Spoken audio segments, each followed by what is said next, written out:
Good morning, good morning, good morning, everyone. You guys had a fantastic evening and a fantastic night's rest. Checking out this stuff here real quick.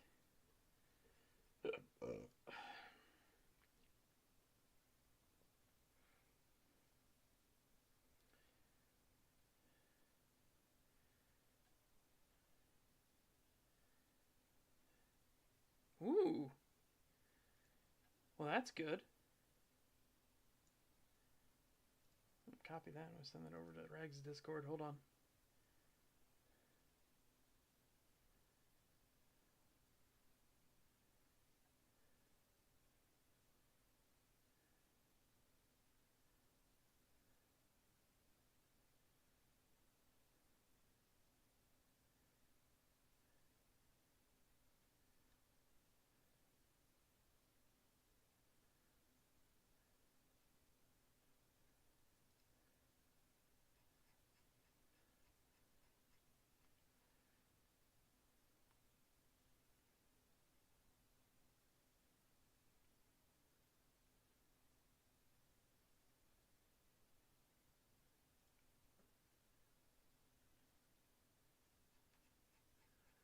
A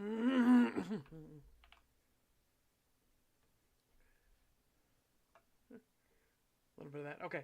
Sorry. For anyone that doesn't know, apparently Japan is going to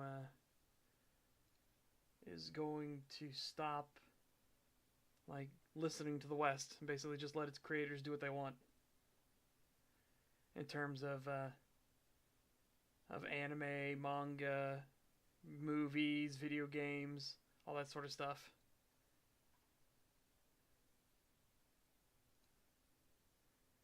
Basically, just ignore the tears of the liberal women.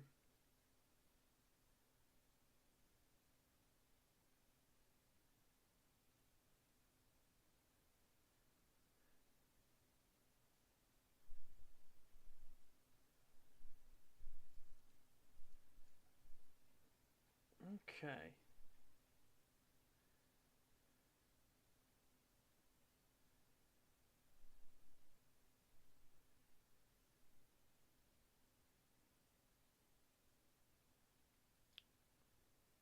Yep. Absolutely. Absolutely.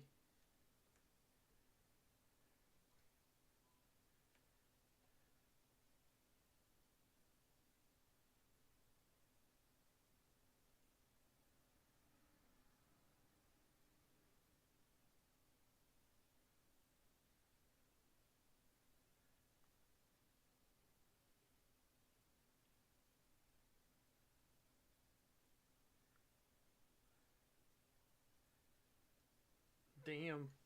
And that one's fucking brutal too. I'll do that as well.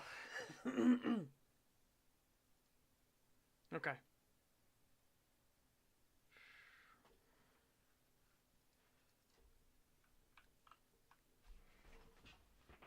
Yeah, exactly.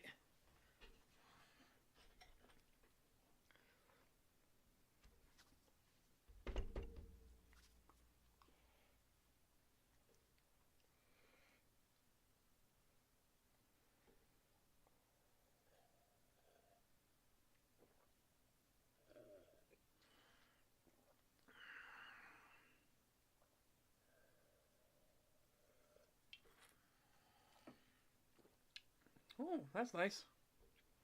Be funny. Okay. Let's do the book preview for now, and then we'll go.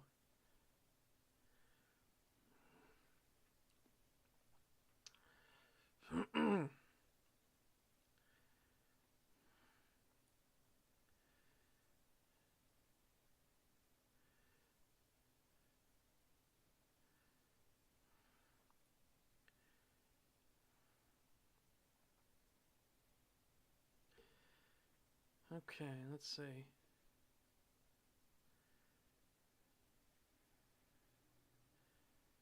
I'm pretty sure we ended there. Alright, so we'll start here. I'll do what was just done, then we'll continue on.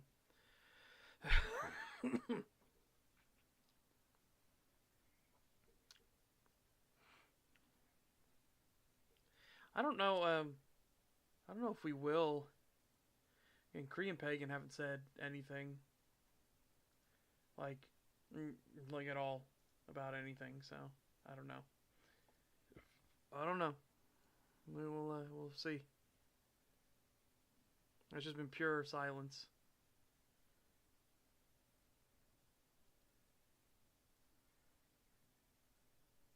Which again is incredibly fucking infuriating to me. Like, just stick your head in the sand, the problem will go away. That's not how it works.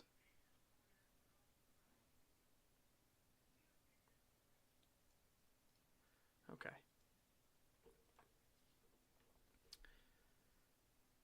I was just taken aback, that's all. Though, I do have a question. Alex grumbled a little, the sound radiating from deep within his chest, followed by a huff that looked as if he blew smoke in the cold air. Can I? Would it be rude to ask to touch you? Hang on, maybe the microphone's not in the right spot. There. Oh, I twisted the microphone a little bit. They might have heard like a pop or something. Hope not.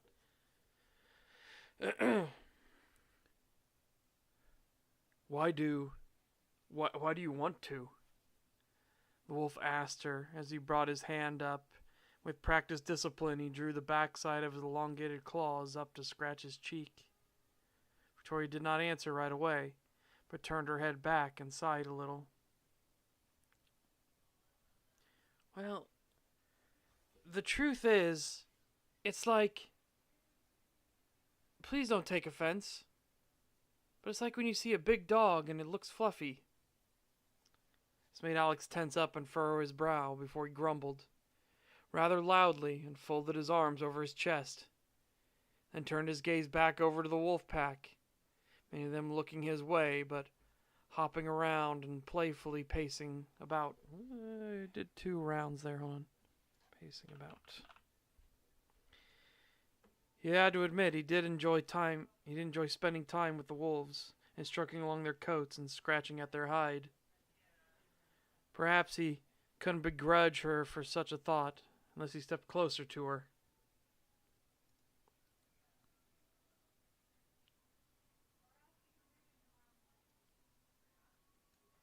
I don't know what set to 61 is. Is it really that quiet? Is it like actually that quiet? You wouldn't think so. Hold on.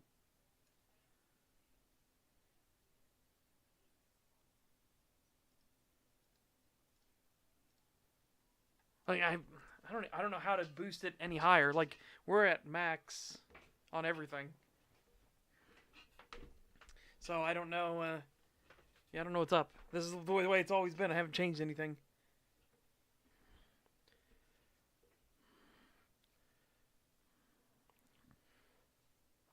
Huh? Does that mean yes? Just never been on the receiving end of that, nor heard the request before. He then slowly knelt down and looked at her warily as she reached her hands out. She was about to touch, but then stopped and took the glove off her right hand, before finally extending it out and running her fingers through his fur. It was only at this moment that he realized he hadn't bathed in his true form for a few days, as he worried his scent would be too off-putting and his fur would be matted. Could she even smell the scent, though? Was it a thing he actually had to worry about with humans? He never wanted to remove the scent of a wolf, for that is how they communicated and understood one another.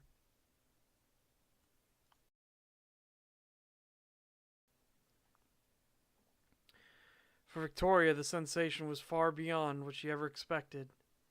There was an actual, real, physical werewolf in front of her, not just some imaginings of fancy or mirthful play. The fur was soft, slightly matted to be sure, but her fingers slid against each hair that made up the coat and she felt the warmth radiating off the hide as her fingertips trailed across it. Each breath he took this close sounded as if deep rumble from within, and the warmth that washed over her on each exhale.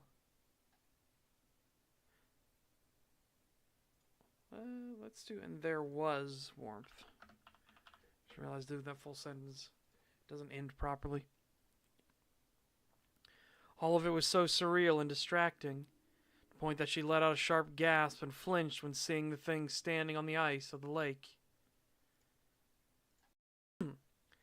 This snapped Alex out of his relaxation, he felt, and turned to look at what she saw, only realizing then that she could see the Great Spirit.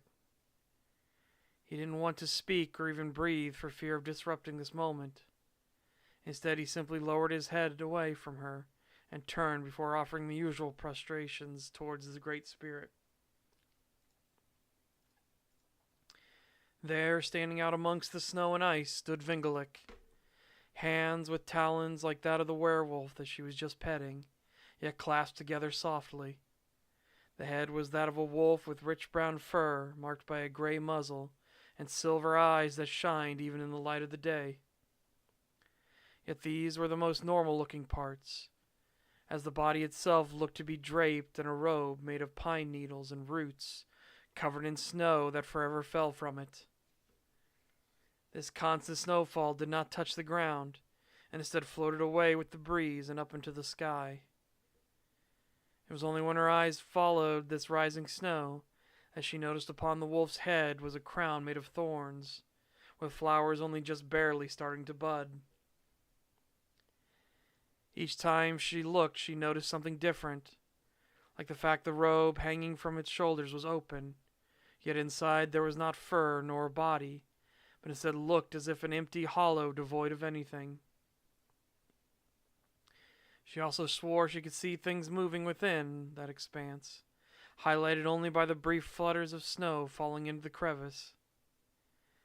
It was at this moment the creature started to move towards her.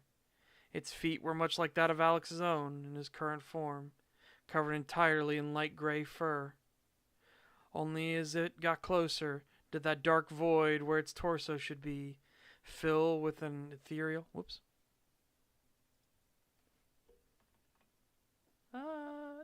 Filled works. Torso should be filled with an ethereal wisp of shape, as if mimicking bones long since churned by the soils. Alex stood as Vingelik drew near and looked into those silver eyes before the great spirit of his forest. Excuse me. I have listened to it. I don't hear how quiet it is, and I don't use headphones either. Like, I'm not using headphones right now. I don't like having headphones on. They mess with my ears too much. So I've almost never used them.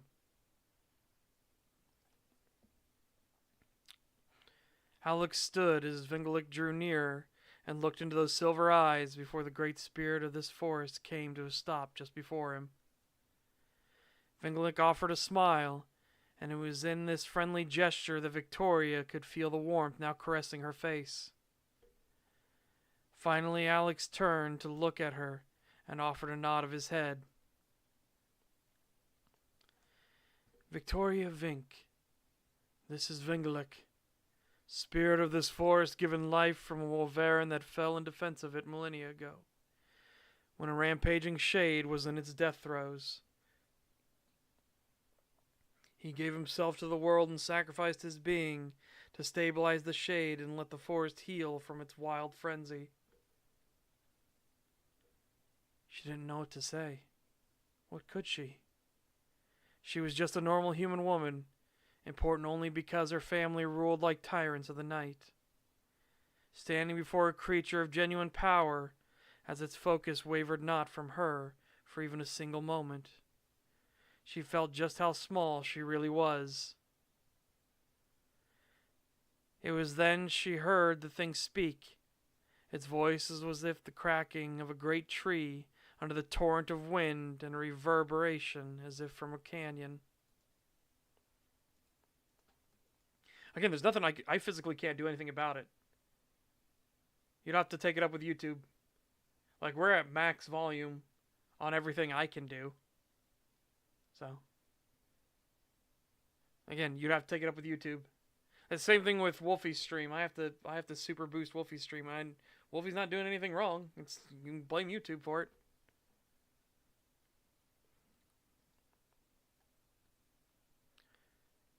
I greet you, Victoria Vink. A family known, if not by sight, but old knowledge long lost. This made both Alex and Victoria blink in unison, turn to face the greater spirit. What? It's a pleasure to meet you, Vingo. The spirit let out a soft chuckle and smiled once more, before it stepped closer. It was only now that her mind noted it was far taller than even Alex was in his current form. I apologize for... It's not a name you hear ever, and I'll need time to get it right. Though I did want to know, what did you mean about a family known? Do not be worried. Pride was not my sin in life. Avarice was the fear that clasped at me. As for your family name, long ago, before any of your family were born, they were tied to the shifters. The Vink family was once a household of the Revoran, those who could take the form of ravens. But that true blood connection was snuffed out hundreds of years ago, before Rosentia was anything more than a powerful city-state. She was of the Revoran, but Alex jumped into speaking quickly, for his mind caught up to the words properly processed. A line severed. So that would be why I didn't smell any scent of difference. Correct, little Alex. The children directly from the Revoran died long before they could make more. While the blood of the Vink family carried through marriage, it was no longer the blood of shifters. Now I hear stories not of their care and glory, but of the terror and fear they bring. Ironic in that it is much as if the family fell to their own temptations. May we not dwell on such things, Vengelik? The Great Spirit turned his silver eyes from her and towards Alex now. Even so, Victoria could see their intensity soften as the Spirit began to speak. Still holding on to such fears? Alex tensed up some and then began to speak. But this was not in any tongue that Victoria knew. It sounded as if one were to try and converse with a wolf. It is always there. His face is always there.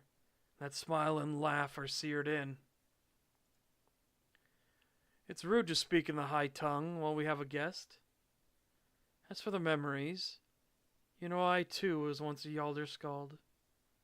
The best aid to keep those memories locked away is not to leave them ignored and isolated, but to seal them away behind the new warm ones we make. If Alex doesn't want to speak on something, I'm fine if he wishes to keep it private, Victoria said, but this made the Spirit turn to her and furrow its brows. You should never encourage self-destructive behavior in others. Having secrets is one thing, but to forever punish yourself for things you never did is another matter. The Spirit then turned its focus back to Alex, who lowered his head and turned it to the side. I'm still a stranger to him. It has only been a single evening, and besides, a greater threat is coming. I know as so much. The other forces let me know of the corrupted's presence and its heading. For now, though, life must continue on as it has. In fact, Alex is responsible for much of the growth within these woods. The Spirit raised his arms out as he slowly turned away. She could now see the tail swaying lightly back and forth. I did not always look as I do now. Not just before merging with the spirit to strengthen these trees, but just a few decades ago, I would have given you a far more frightful appearance. When we first met, I could best be described as a skeletal mass of bones and moss and thorns, contented to simply exist in the forest I had given my life to so many years ago. It had only been a few hundred years that the town nearby came to be. I sat and watched, waited to see if this town would bring anything to the forest. For centuries it was not to be, and then one day a Spaya by the name of Hilda wandered by. She constructed a home nearby the woods, but not close enough for me to call out to. Then came the Damari John, who remained within the town, but met with Hilda many times. Last but not least came a Yalderskald named Alex, who settled near a lake in a forest that existed as naught but a perpetual and balanced cycle. I heard him offer his prayers and gratitude for the lumber he began to take. He would spend each day selecting specific logs and preparing others for the following winter by carving the bark in key places to harden the wood. Each night, after a brief rest, he patrolled the forest on his own volition. He mapped out spots of overgrowth, where soil erosion was taking place, where some of the wildlife had been overly taxing. Each morning he rose and took with him a sapling that he had brought from the town. For each tree he had taken, a dozen more were planted. For each bark he stripped, underbrush and aggressive weeds were cleared. Every day he worked, reshaping and mending the woods. Don't get me wrong. Both Hilda and John do the same, but are away from me. Alex didn't look at the spirit, and instead kept his head lowered, his tail swaying lightly behind him as his ears betrayed that he was intently listening to what was said of him. This is the way of the Wolverine. The word made Alex flinch, but he still did not turn. Guardians of nature performing their duty to the world.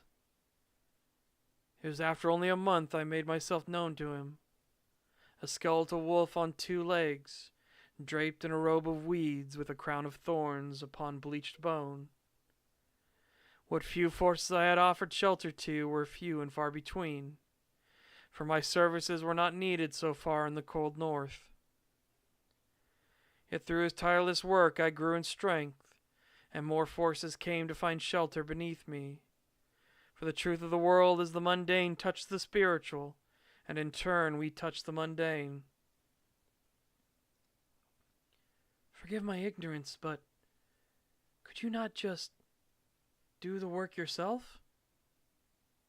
Yes and no. I could chase off animals, or dig out the roots of invasive plants, but I cannot create what isn't there. I cannot bring seeds that may well grow in the cold, but are not native here to replenish the soils. I cannot take new saplings that do not exist here already and plant them. I cannot go outside the limitations that the gathering provides me. I can use forces to do such, but I must protect them too from those that have gone mad or wayward, and I cannot do so if they are outside my sphere of influence. I don't understand. I get some of it. Like you can't create what isn't here already, so you can't just snap your fingers and get seeds from nothing. The spirit gave a nod and a soft smile from that wolf-like face. But I don't understand what these forces are, nor what your influence is. In time you shall, I'm sure. For now. The spirit stopped his speaking and looked at Alex. If you would join me in awakening the lake, I'm afraid Miss Vink will not understand the words, but needs must. Alex finally turned back around and gave a bow of his head in acknowledgement. He then stood upright more fully and walked towards the edge of the lake, passing by the spirit and pausing for but a moment. Thank you, Vingelik. It means a lot to hear you speak of the work. No need for thanks. Now, lend me your voice and let us begin. Victoria settled back into the chair and watched as the two departed from her immediate company. Carefully, they both stepped out onto the still frozen lake. But there were clear audible signs of thawing. That deep cracking and chipping sound as Alex's footpaws pressed down against the ice until they stood fairly far from the shore. She also couldn't help but look across the pack of wolves on the opposite side of the lake, who were now more eagerly pawing at and even attempting to bite at the ice. There were even a few little pups wandering around and making noises she could just make out over the distance. Then it began, as she heard the voice carrying up like a howl. The snow itself respond, as if to acknowledge the words in it, shaking and sending ripples out from the pair of them on the ice. The wolves in turn join the howl, and the ice cracks and water spouts fire up from between the seams. The sound of the howling rebounds and played as echo off the trees, which swayed and shook free the snow that coated them like blankets. Even as the ice continued to crack, the howl carried forth, and now she could see the water itself, as if the ice were never really there. Ripple after ripple came from the spirit in Alex, as the tone and pitch of the howl shifted and changed. Victoria stood up carefully and leaned on her crutches to get a better view as the spirit's robe of pine needles and roots shook and the last bits of snow were cast free of it. Vingalik then extended his hands out to either side of himself as he let the howl end. Finally, Alex disappeared from view with a splash, with only Vingalik walking across the water's surface. The light of the late afternoon sun sent a cascading dance of brightness across the lake, and the spirit was suddenly gone. She had to admit she felt worry for a time, but then relief as she saw the now thoroughly soaked wolf head rising up from the water. In the distance she saw the wolves cease their howling, before a few of them dove into the water themselves. These in turn surfaced a little later with a fish flailing in their mouths before being dropped at the feet of the little pups. It had been a short little thing, and yet so much had changed from that small act upon a frozen stage. Alex continued to rise up out of the water as he came closer to the shore, and while still a fair distance from her, he began to shake violently. This in turn cast the frigid water off of him, while he stretched his arms out and shook them towards the ground to help clear the liquid from his coat. It was only after some more thorough shaking Alex let out a huff and walked back over to her. Ugh. Seems this year he wanted to give me a bit of punishment for being rude. Getting dropped in the water isn't normally part of it? Not at all. I could hear the words in the end of the howl. He chastised me for being so stubborn and... Alex stopped himself, then closed his eyes for a time. It was clear he was in thought, for he took a moment to grumble and cast his gaze back into Victoria's own. Each of my kind is marked with a sin that tempts us into corruption. Mine is lust. It calls to me, will interrupt my sleep, and I fear it greatly. Is that why you came to this place? More or less. Want to escape every ounce of temptation, and isolated myself here. John and Hilda, Vingalik, and some of the other spirits have been insisting that I'm being foolish. Vingalik just told me I was being too stubborn and refusing to live. John said I have let the fear of that temptation poison me to even the chance of finding contentment. Hilda says I am one of the dumbest wolves she knows. How the hell was she supposed to answer to that? Or even to try to offer comfort? Said she defaulted to a more passive state, much as she would do when not wanting to discuss things with her own family. I won't pry. She wanted to leave it there, but she felt something burning inside, and so swallowed hard and then spoke once more. Perhaps they are right, though. Have you walled yourself off so thoroughly you cannot feel anything from anyone else? I don't know, Alex said, the clear sign of his ears having lowered slightly and his tail remaining steadfast in its unmoving state, made the obvious sadness in his eyes more clear. For himself, he was surprised at the honesty of his own words. Admitting to someone you truly don't have all the answers about something eating you up inside was more of a struggle than he expected. Sensing the truth in this, be it intuition or simply empathy, Victoria changed topic, pointing to the wolf pack across the lake. I never knew wolves could fish. This brought the werewolf's attention over to them, for a chuckle escaped him. They can indeed. Wolves are not like dogs. They seem similar, and some think dogs are descended from wolves. Descendants of wolves. Let's try that. That flows better. Are descendants of wolves, but this is in fact not true. They share a common ancestry, but wolves are wolves and dogs are dogs. Wolves have a different body shape than dogs. Different paws, different tails, different eyes. Alex turned his focus back to the woman and smiled a little, which she had to admit was a bit weird to see a big wolf head smiling. Did you know that wolves have webbed feet? What? Like a duck?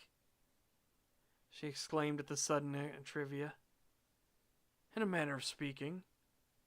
Slowly Alex knelt down and then came to rest on his rump, before raising a leg up and carefully spreading the toes on his footpaws. Between each there was webbing that stretched to connect either one, though not all the way to the very tips. It has many benefits. First and foremost is the obvious thinking, that the webbed feet act as flippers, and thus wolves are amazing swimmers. And this also helps in the snow, as the added area acts as snowshoes and allows the wolves greater speed across the winter world.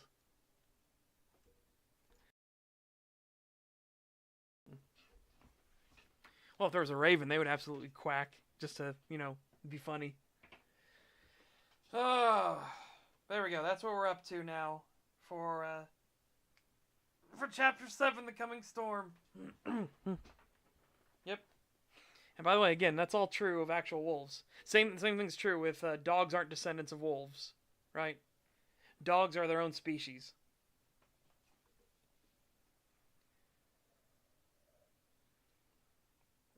Like, they can interbreed, but it's the same thing like a donkey and a horse can interbreed, right? Make a mule. At least when wolves and dogs interbreed, they make wolfhounds or wolf dogs. And they're not sterile. I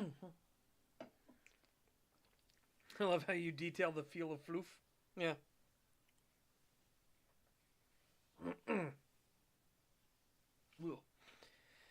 Yeah, so wolves and dogs share a common ancestor, but that common ancestor is extinct.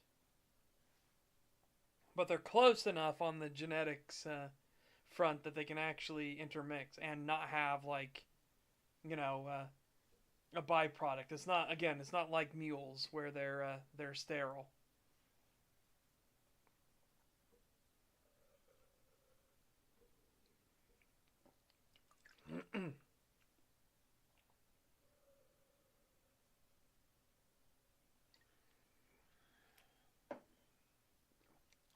Yeah, wolf ears are different. Wolf eyes are different.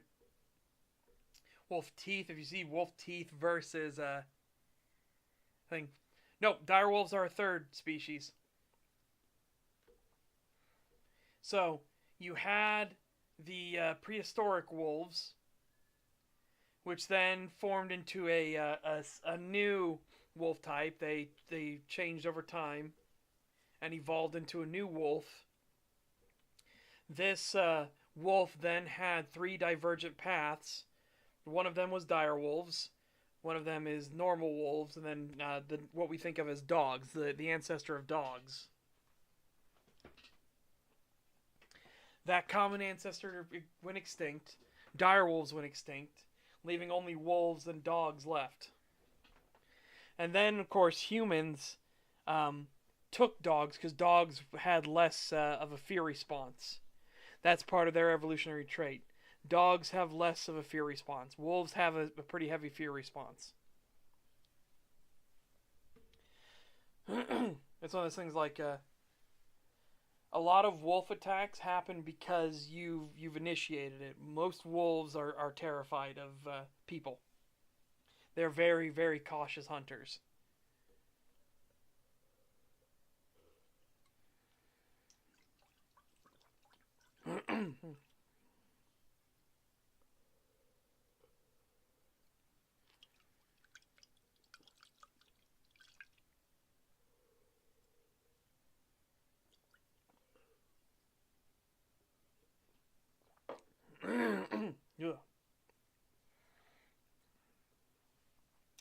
Yeah, wolves have really good.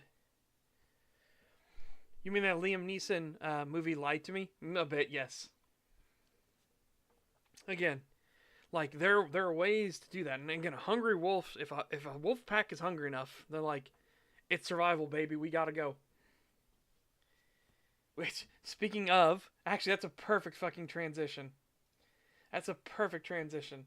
So, one of the games that I got recommended on my my list. I gotta do this.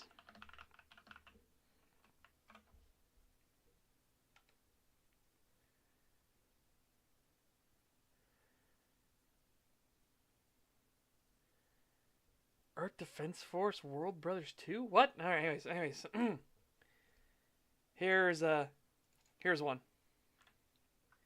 We gotta go. Whole point of this is it's like it's a friend slop game, right? But the premise of it is that you and your friends show up to a haunted house and you're about to cack your pants. You're about to shit yourself. So you're trying to get to the bathroom. You're trying to find the bathroom inside this haunted house. And if you shit yourself, you die. Of shame. It's like, oh my god. It's literally phasmophobia, but it's getting scared and shitting your pants kills you because you die of shame. It's like, oh my god.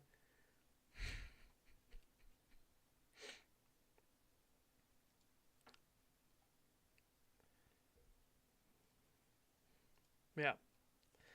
Like I said, friend slop game, but it could genuinely be interesting. I like the overall premise of the goal is a comedic thing.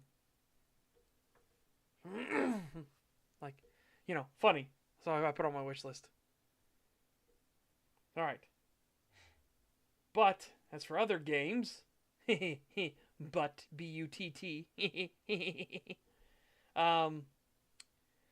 Yeah, we've got a few. So the first one I'm going to try out is There Are No Orcs. Which already is a pretty funny concept. Because you'll see why. You'll see why this is a pretty funny concept out of the gate. Ah! Oh no! Moon runes! I didn't know that. Shisha ping pong? Alright, so. Start game. Look, this is the human race. See? Human. Totally human, right? It's totally human. The dwarves are the same way, they're just shorter. Demons are the only ones where they're actually different, but no, this is totally human, right? Totally. Squints real fucking hard.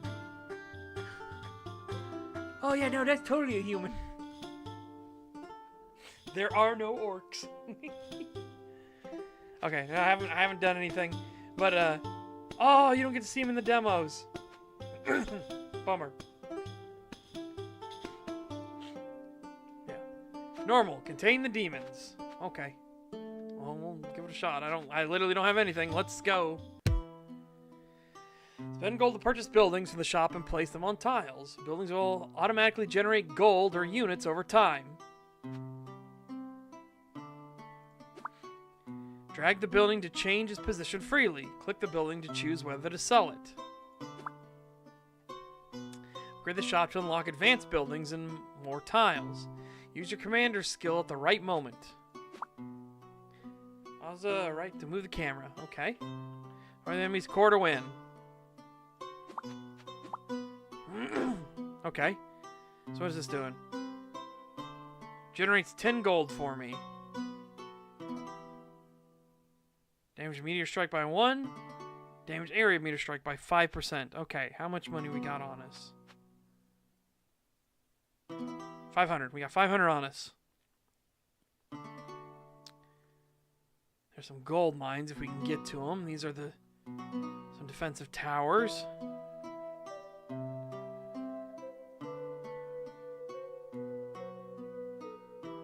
Oh, I can generate more gold right here. Wait. Instantly generates 1 swordsman when purchasing an economy building. Okay, so we want to do you.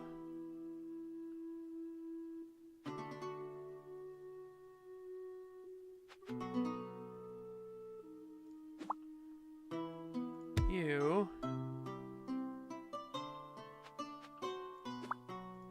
There we go. Let's make some swordsmen.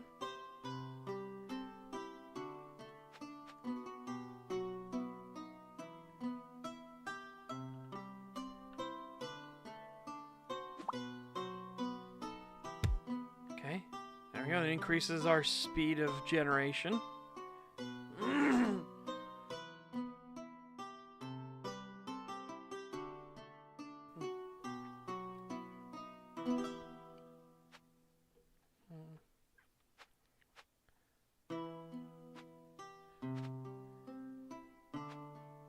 Okay.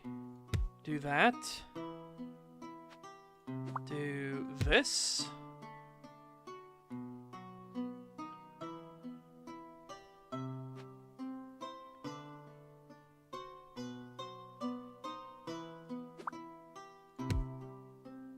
Okay. Make an archer.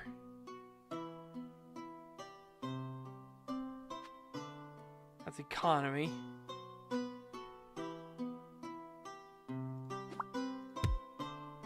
Okay. Alright. I'm gonna let everything go.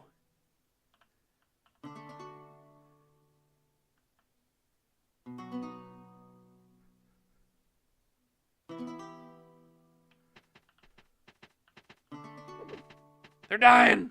They're dying! Oh no! Hold on, keep going, keep going, keep going, keep going. Okay. Boom. Make some more. Make more. Make more. Make more. Make more. The Doomans are coming! The Doomans!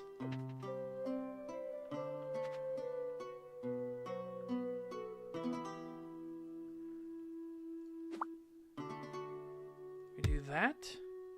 Okay.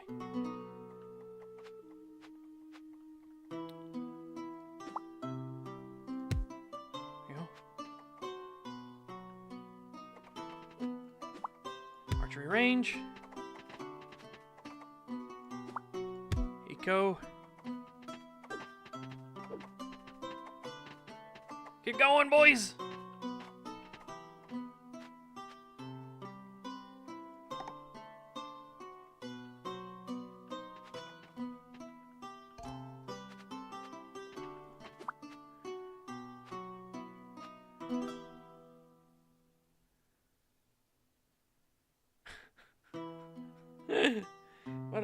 listen, what? These relics are a bit weird, aren't they?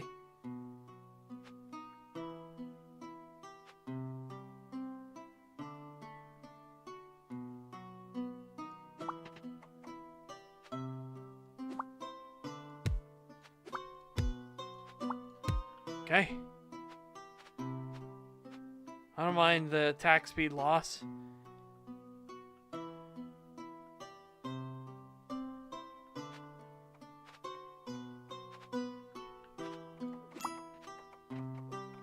I was gonna wait for the thing. Got him! Yeah! Trigger an additional time. Pre-order bonus.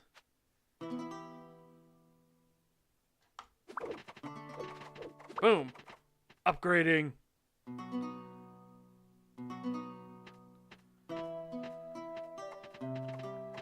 Yeah, not bad.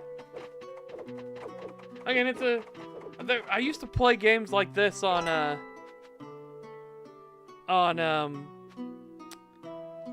Battle.net all the time.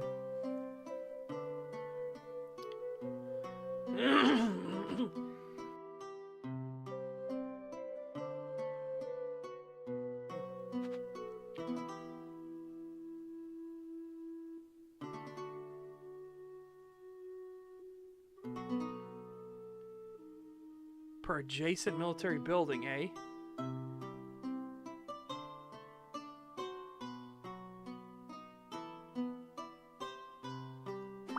Holy shit. Hold on. You, sell you. Fighting club, right there. Look at that! Yeah! That's pretty fucking nice, I'm not gonna lie. Not gonna lie. Bam!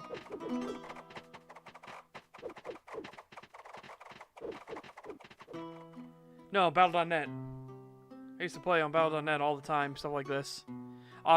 They're like eco-auto battler things. So it's like a back and forth tug of war. Like you're trying to build up economy and like production buildings, all that stuff like that, while they're trying to do the same thing, right?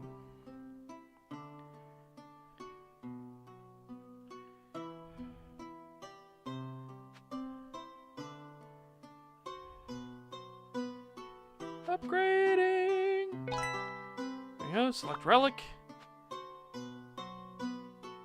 Per kill.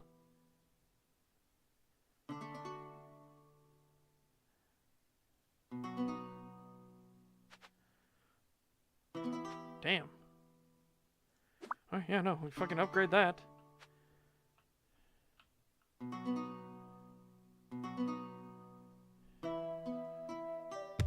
Move you. Put you there.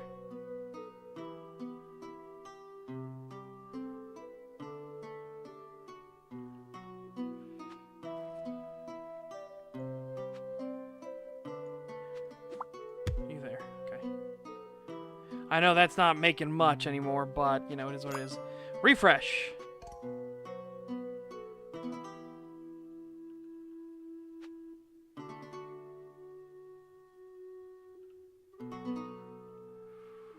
Ooh.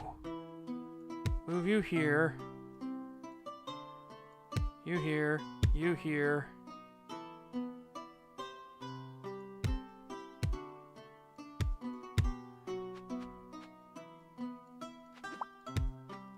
Okay.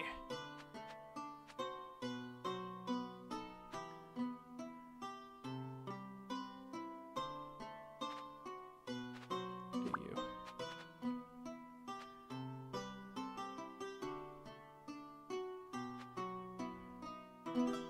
Generates. Transform the adjacent building on the right into a random building.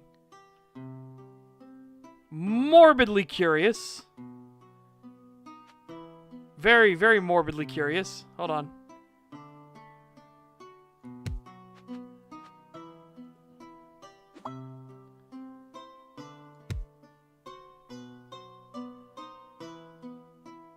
I want to see what happens. Attack to range units permanently. Plus 10% generation speed per adjacent culture building.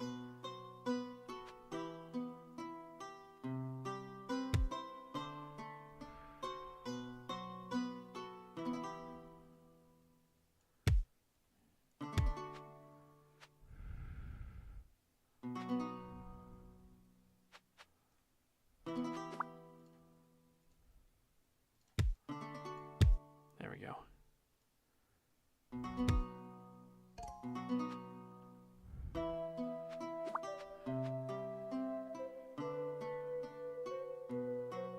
Oh! After 300 seconds.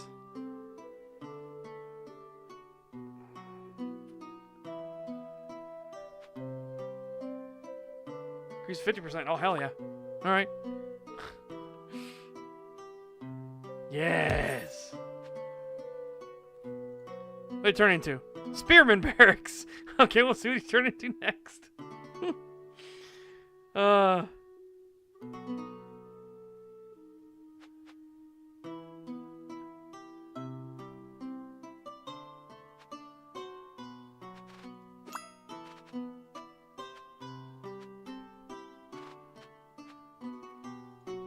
think we're already... Oh, no, we're not. Ugh! Get out of here. Get going. Get going.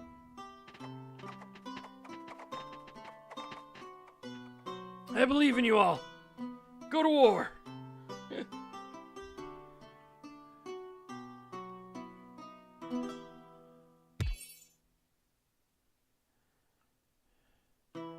They change into a monastery. Okay.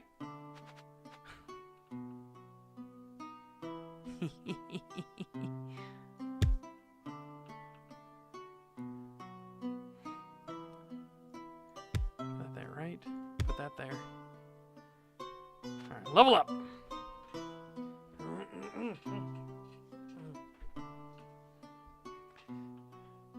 How are we looking? Whoa! Okay. Yeah, that happened. Huge influx of demons. Okay.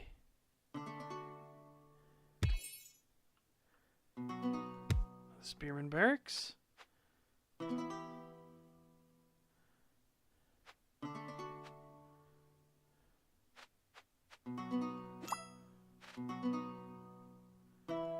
Swordsman Barracks. Spearman Barracks. New relic.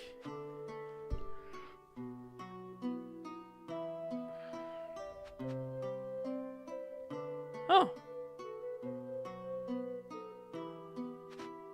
Oh, hell yeah. Archers fire plus 2 additional arrows. Fuck yeah.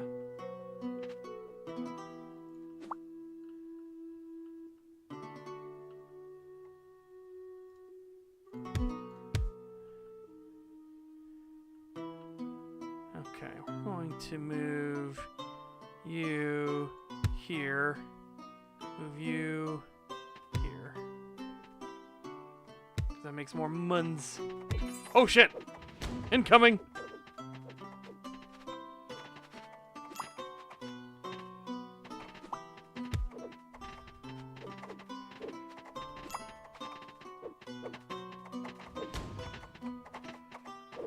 My god, the demons!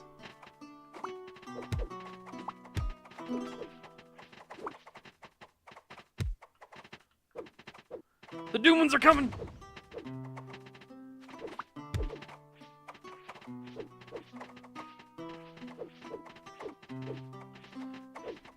I think we lose. I know.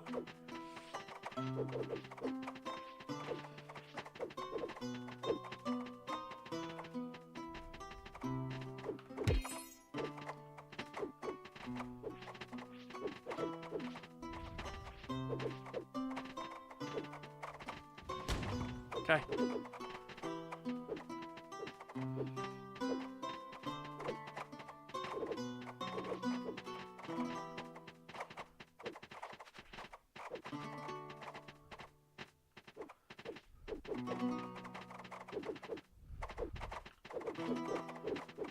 Woofta! Well, that was sketchy as fuck.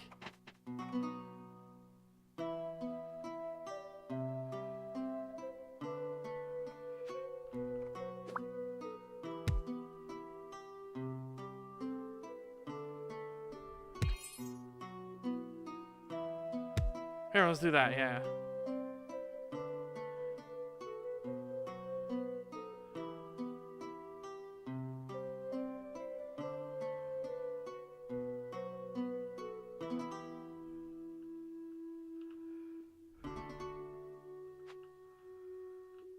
Sheesh.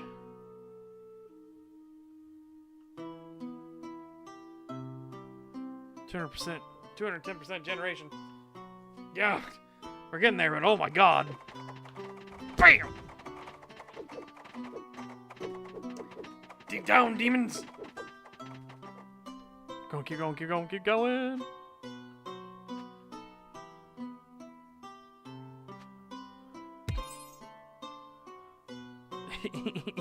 Stable.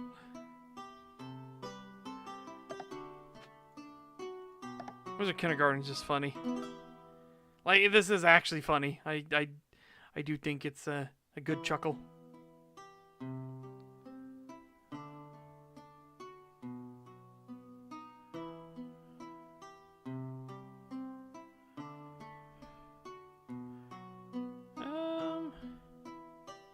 You know what? No, we'll sell you.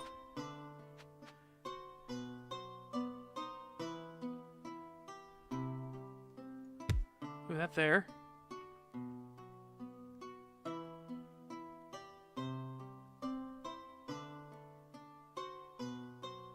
Okay.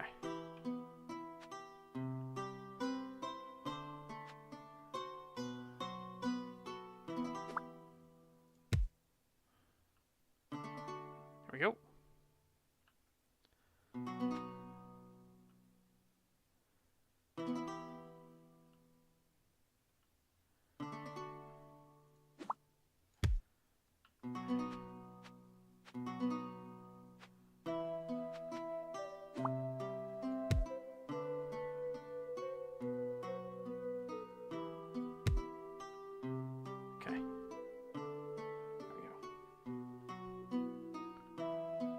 Skeletal champion. And they weren't kidding when they said that these taverns just make random ass fucking enemy, random ass, like, look, that's a duck. There's a duck. What does the duck do? He fucking dies. That's what he does.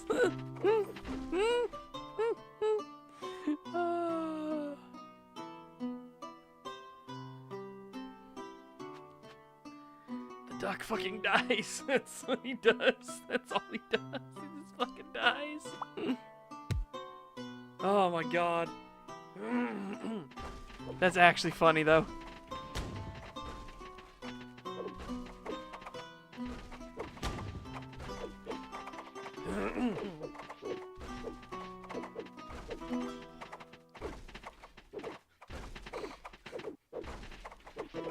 He just quacks until he quacks no more. Oh my god.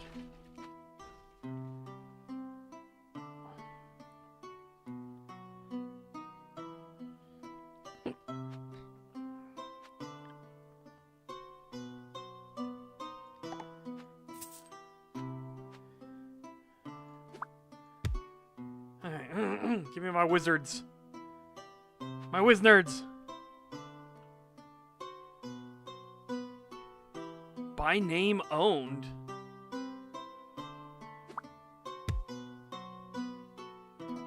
Yeah, 48 per tick. Hey, wait. If we put this... Hold on.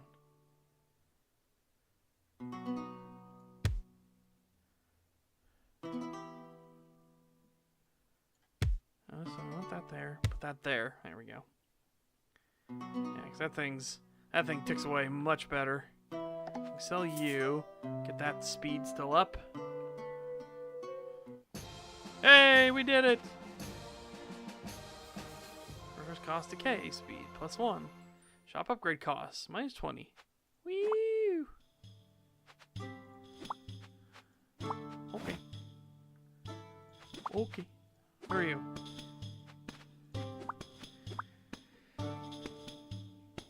"75% chance to double your gold. If failed, halve your gold success rate plus 5%. Oh my god.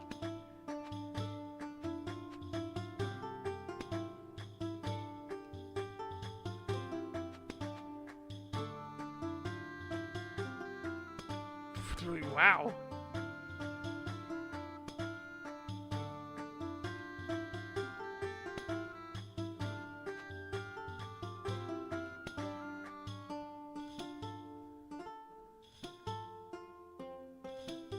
Sounds interesting.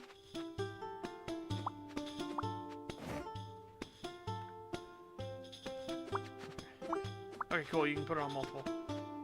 Alright, let's try Mr. Big Bucks here. Right? Guess we're on hard difficulty now.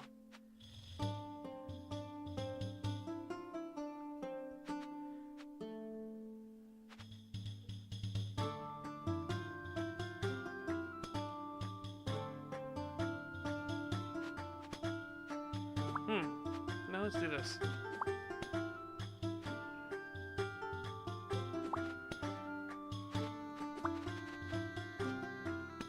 Alright, we'll do one more of this.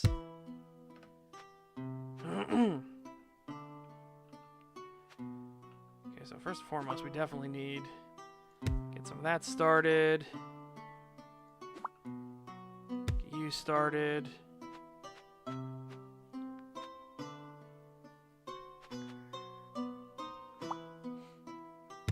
That started.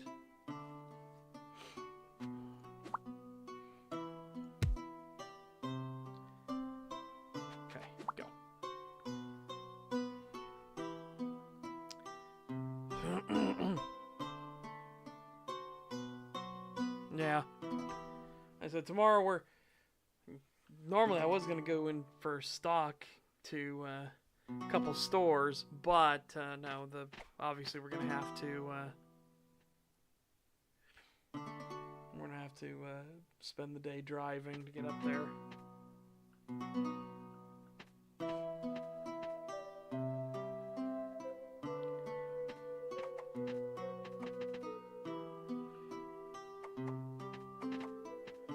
Ooh, archers are not great at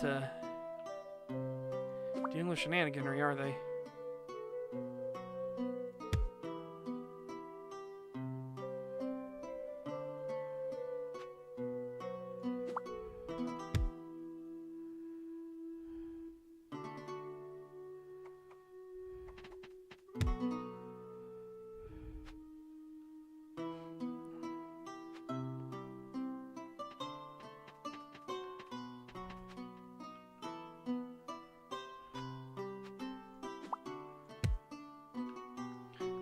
So many fucking archers.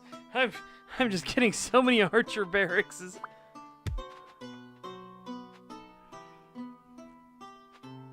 We're upgrading already. Look at that. This is called There Are No Orcs. And all the humans are orcs, and all the dwarves are orcs, and yeah, it's goofy. It's goofy, to say the least.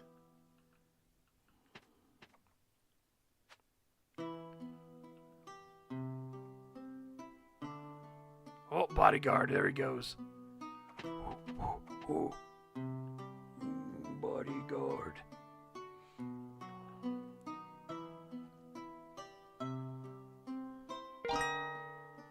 Okay, that's nice. Okay, so he auto upgrades.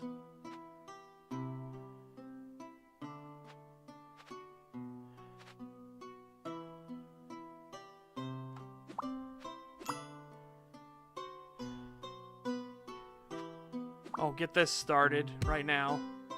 So this, every minute, this will go up and boost the speed to a maximum 250%.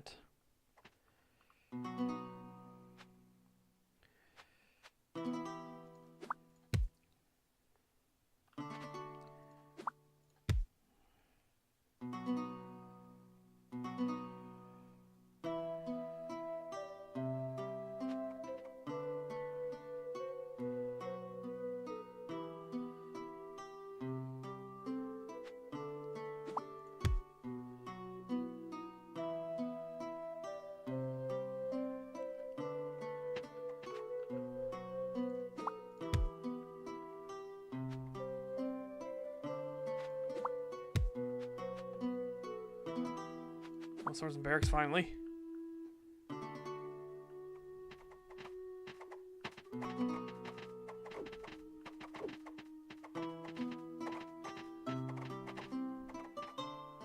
They did at least try to emphasize, though, in Warcraft that it was because of the influence of the Burning Legion, right? So I get it. I get that, you know.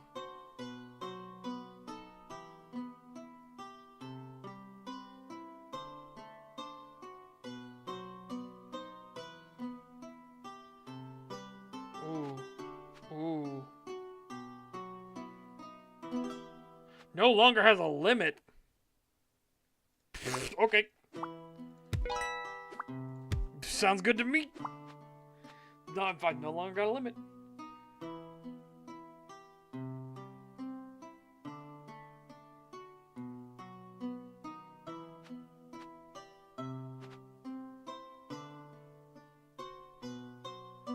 We'll do that for now, because we can get back a bunch of money.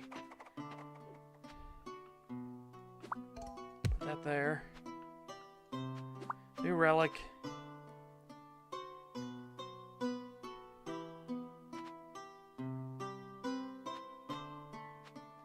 Forsyth. My God. What's funny about this is, again, having no upper limit. Holy shit. Oh.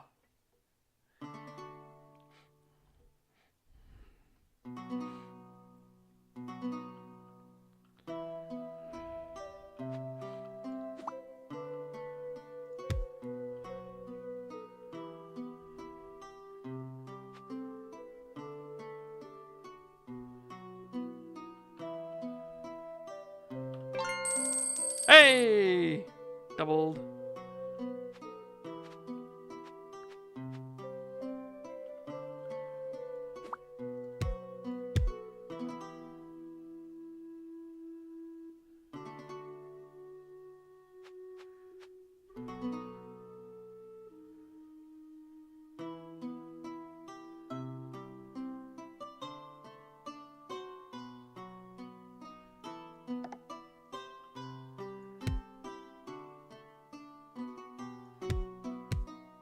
Okay.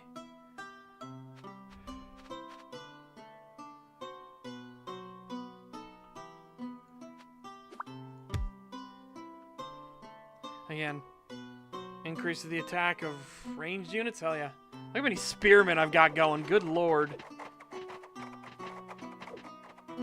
Dude, these things are gonna get so fucking fast. These things are gonna get so much faster. What kind of Footman Wars is this? Yeah, exactly. That's what I used to play. This is called There Are No Orcs, which is hilarious. Give me some archers. Give me some more archers, baby. More archers.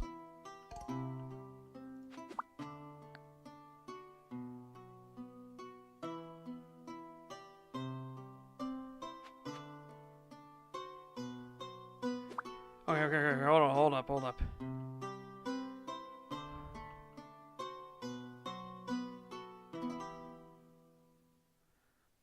Got 3 in this row. 4, 5.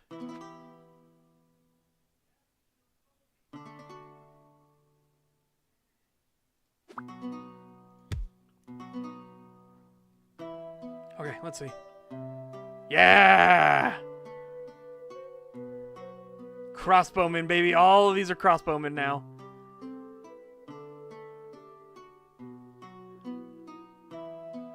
Okay, hang on. We can do that.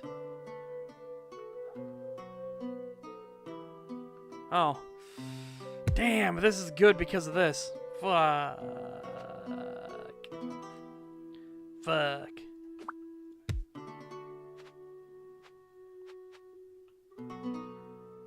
Oh, hell yeah.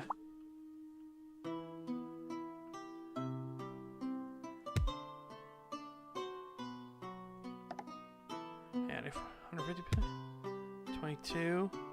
Okay, 22 versus 17. But this goes faster. I think we're going to go the faster route.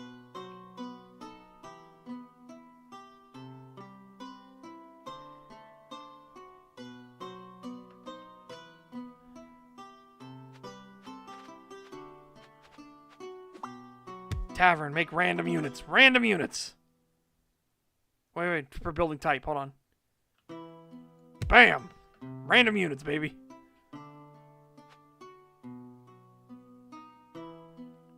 Per adjacent economy building.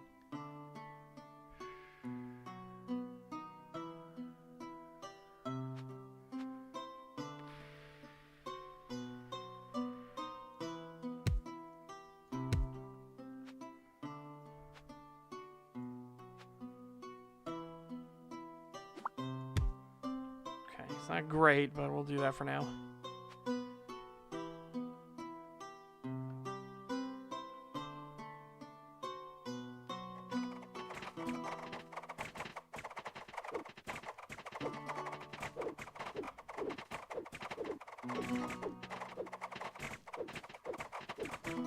They're getting smoked at the moment.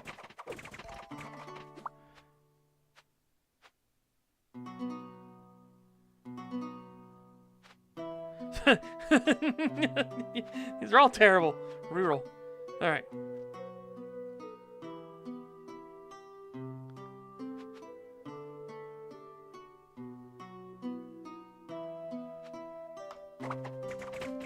Oh yeah, sure. All these ones now will generate every 10 seconds. Hell yeah. Money, money, money. Loads of money.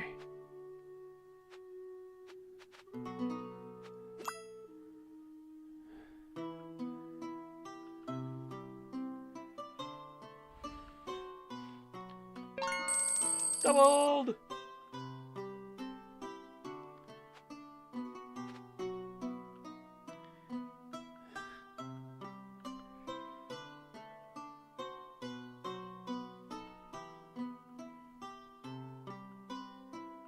This thing's generating over again.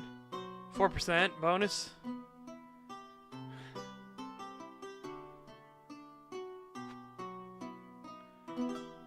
Oh, whiz nerds. Sweet. I got lucky and got a whiz nerd.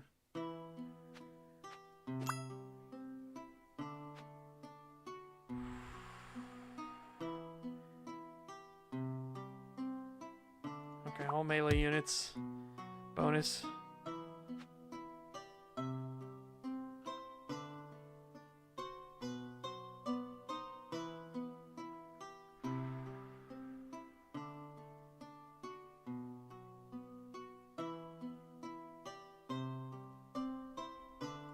You there.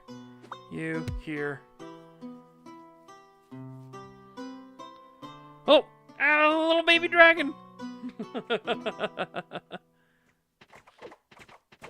Oh, I see. I see, I see.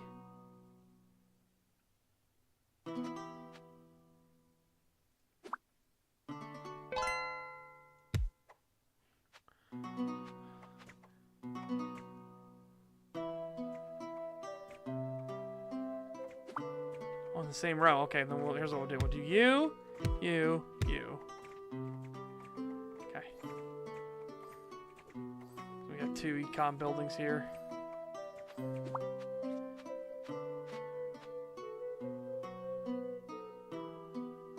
Oh, they additionally give me swordsman. Okay.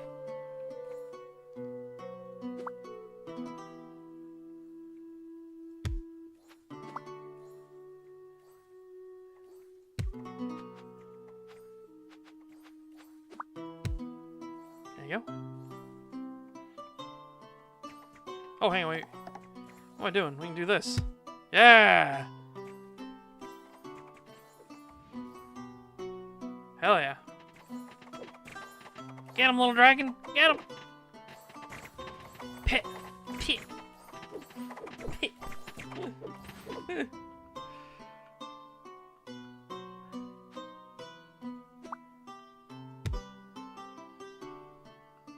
Okay.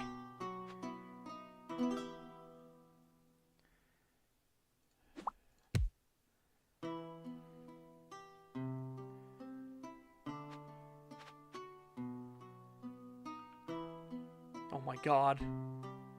Yeah, this thing's getting ridiculous. The amount of spearmen we're pumping out.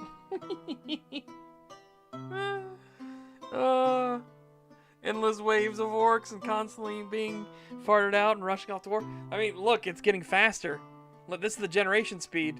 I got a thing that took the limiter off. That's what this is. This took the limiter off of it. So, this one's almost up to 300% generation speed. That's why I'm just shitting out spearmen like this is going out of style. And of course, we're shitting out mages like they're going out of style because look, that's 310% generation speed for mages. I think we're good. Yeah, no, I think we're good. Look at our money. Hang on, let's see if we double it. Oh yeah, doubled. The daily double. Yep, random catapult. This thing generates random units. So it's like farting out random stuff. Ooh. Oh, neat. Chunk. Chunk. Quick. How do we get you? Within 15 minutes. I don't think we're going to get that. I don't think we're going to get that. But it's funny. It is funny. Okay. Next gum. Next gum. Okay. Let's do...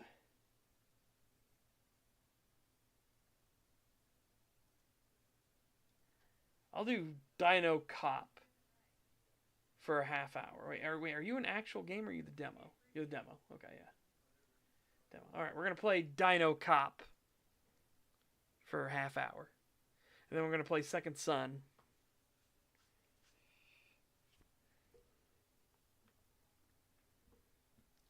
Dino Cop. Dino Cop.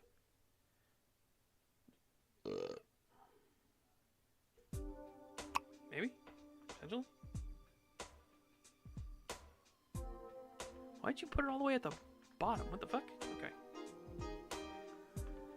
Dino Cop. Dino Cop. Hey, Grindus.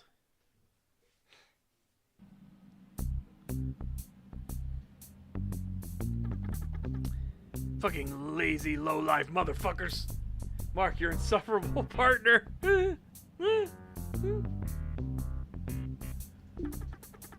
What are these people doing in the park on a Monday? People don't want to work anymore. People have no discipline.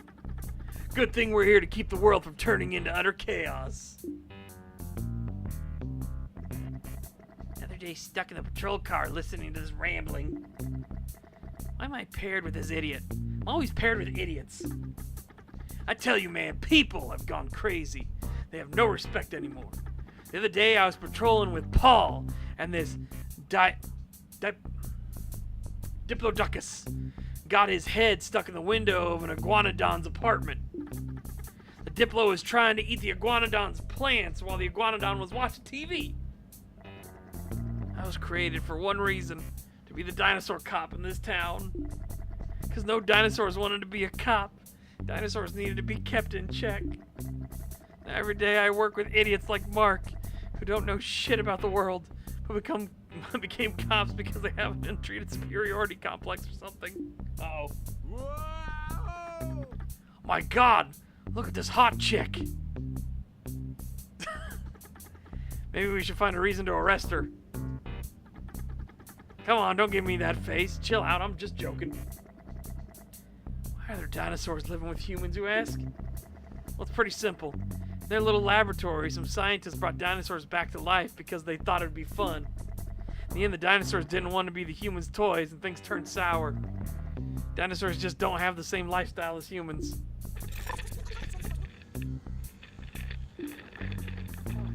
Patrol 768, we received a call from the Cretaceous Hotel in the New Jurassic District. The caller said there was a dinosaur convention happening there, and that one of the attendees brought human meat. He didn't have the chance to identify himself. He was scared of getting caught calling us. Some sick lowlife brought human meat to a dinosaur-only event? Possession and consumption of human meat is punishable by the death penalty, even though humans and dinosaurs can eat brontosaurus meat. Brontosaurus consider this law of double standard, while others are mostly happy they can enjoy such tasty meat. Looks like a perfect case for my dino cop friend here. Oh my god.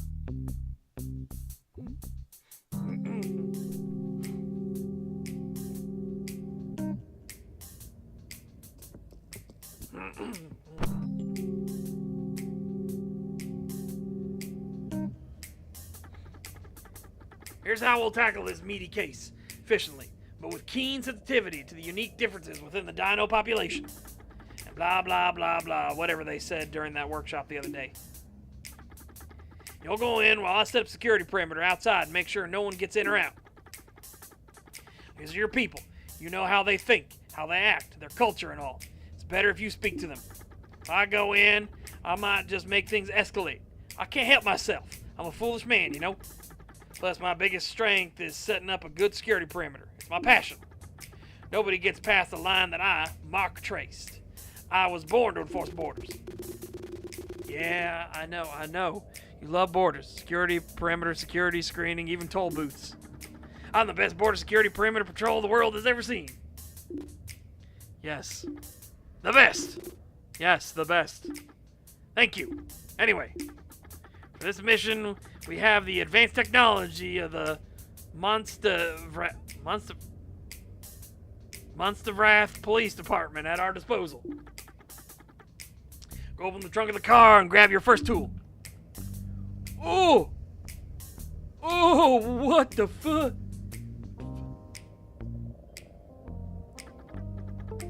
What the fuck? What the fuck? What the fuck? Oh. I think maybe my controller might be doing things. Don't leave just yet. I've got more things to teach you.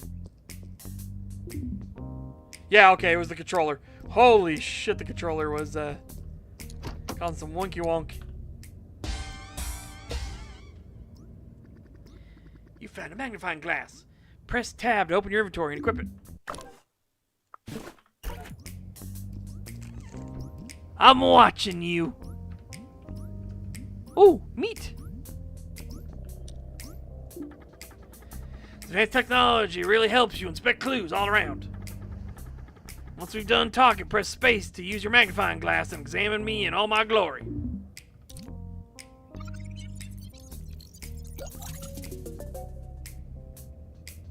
Makes him feel important. Okay. Make sure your magnifying glass is equipped, then press examine me in all my glory. Okay, well, I did that, yeah. Oh, we had to do all of it. Mark has a big nose, but that doesn't mean he can sniff out crimes.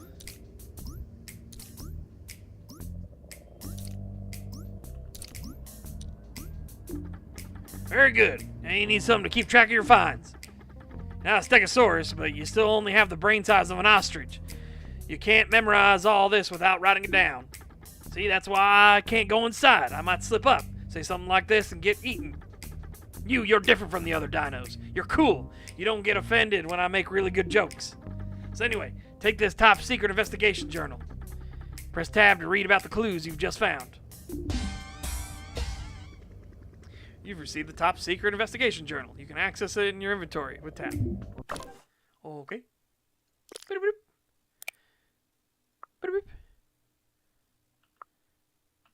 Mark is passionate about enforcing borders. Mark has a big nose, but that doesn't mean he can sniff out crimes. Mark's badge makes him feel important.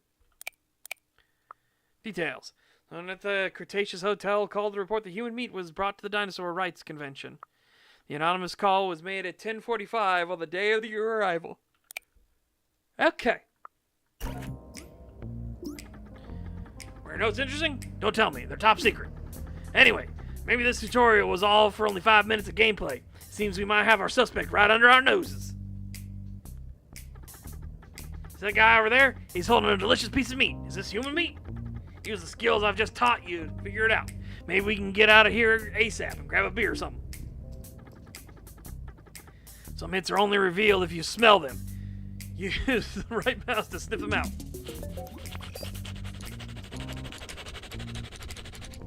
Alright. He looks at you. No smile. Stiff eyes. What kind of meat is this? It's jerky, but I'm not sure what kind. I tossed the bag in that trash can over there. Label should say. See, no smile. Stiff eyes. Where'd you buy this? One of the vending machines around the hotel. Someone had forgotten their spare change in it, so I got a discount on my jerky. Looks at you. No smile. All right.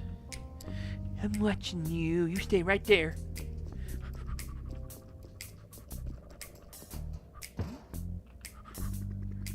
That smells like meat. The random guy by the door is holding. Magnifying glass to inspect it and discover the source of the smell.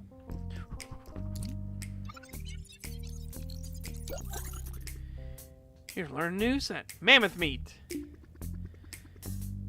Identify mammoth meats. Okay.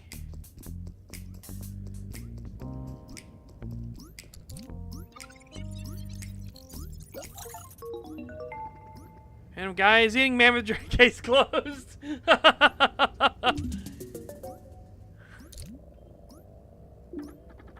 It's mammoth jerky. That's why I enjoy it so much. Any other clues on you, sir? Any other clues on you? I guess we'll go talk with him real quick.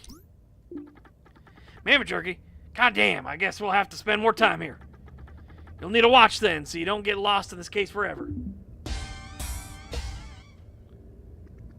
You should have watch. Time is running, and dinosaurs have a schedule. Keep track of their movements around the clock in your inventory. Oh. Oh. Okay. And guys eating mammoth jerky.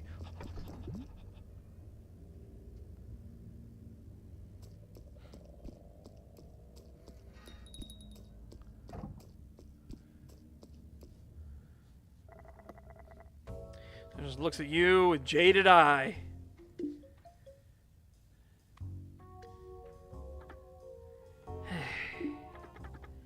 How may I help you, officer?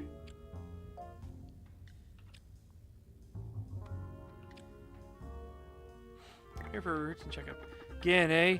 Some of your esteemed colleagues were here just last week. Had to repair an entire bathroom after their visit. They tore down a urinal because they suspected there were drugs hidden behind it.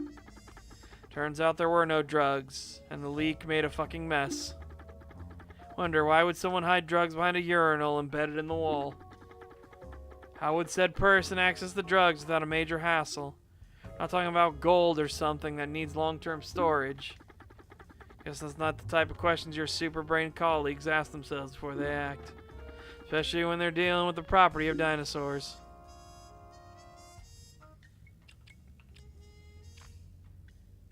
So not like my colleagues. Sure, officer. Anyway, there's an important event going on right now. Please do not disturb our guests. Are you kidding me? No, that would be disrespectful to my guest's privacy. It's illegal for you to ask without a warrant. Even with a warrant, you wouldn't get a key to every room unless the crime of the century happened right under my nose and I missed it. What was this call for exactly, officer?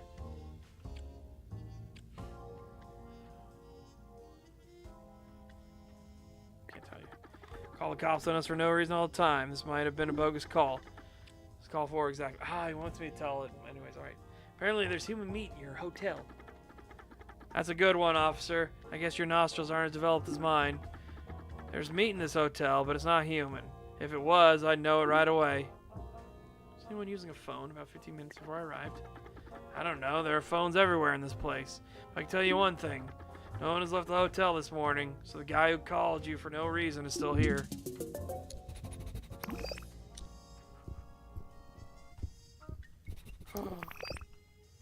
What are you?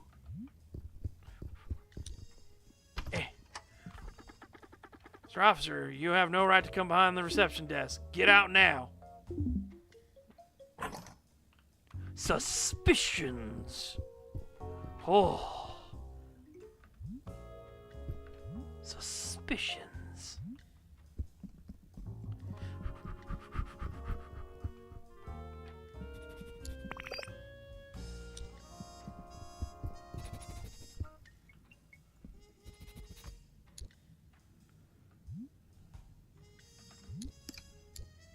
Coin. Okay.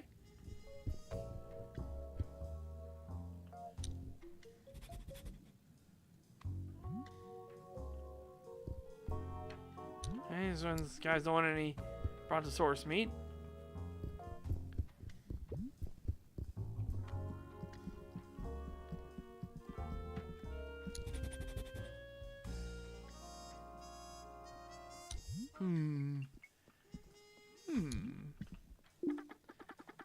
Hey, Bob, gotta leave you. I have a client. Yes, let's talk about your uncle later. I know how much you mean to you. I'll help you out. So many useful objects here. If you get to pack something essential, don't worry, we probably have it in stock. Hello, Mr. Officer. They're not allowed to sell stuff to people in the demo. Come back when you're in the full game. Bastard bitch! Bastard bitch! Fucking Some of the green is people and dinosaurs.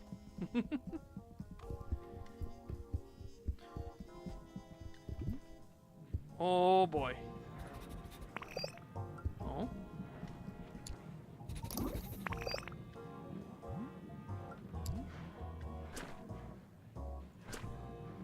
Oh.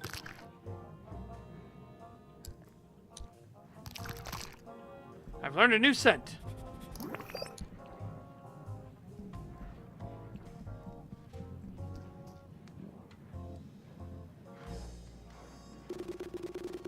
First glance at the convention. The little voice in your head. At first glance, the convention room looks normal. A dirty mat torn up by the claws of the guests' feet. Walls stained by smoke and cheap red wine. But the smell of meat fills the room. You should sniff around and investigate the sources of this meaty perfume. It could also be the perfect opportunity to start interrogating suspects. And the scent icon in the top right corner of your screen. Switch between the different scents around you. You can also hold Q to lock on a specific scent. All the meat you can find in the convention hall.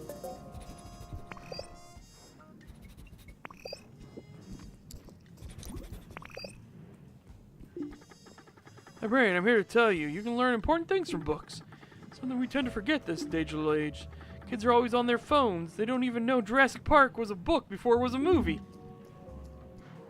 That's just completely underhanded. Excuse me. Okay. Meat and meaty byproducts.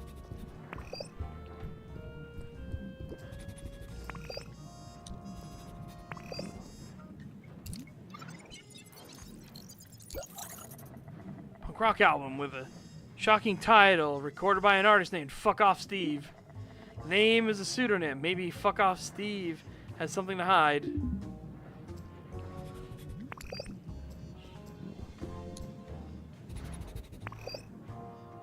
Escape from the zombie humans.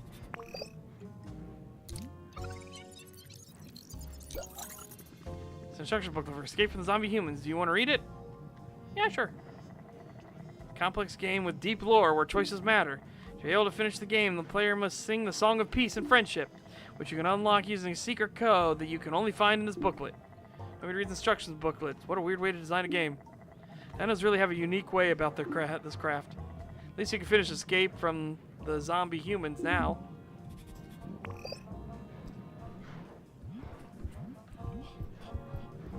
I smell something afoot. Away! Oh my god, is he dead? Advanced detective skills to deduce the cause of his drowsiness. Probably food coma.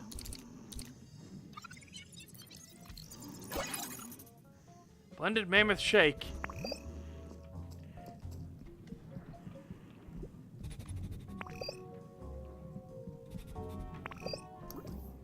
What? I missed something right there? No. No. Oh.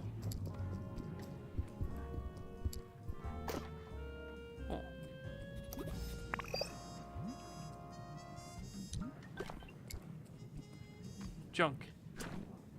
Nuts and bolts. Okay.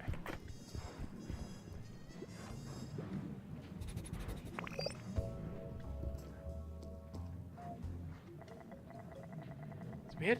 Could these two bozos really be hiding in plain sight, selling human meat, and passing it off as brontosaurus meat?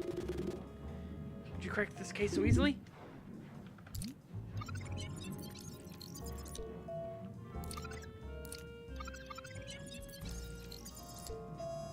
Okay. Please hold.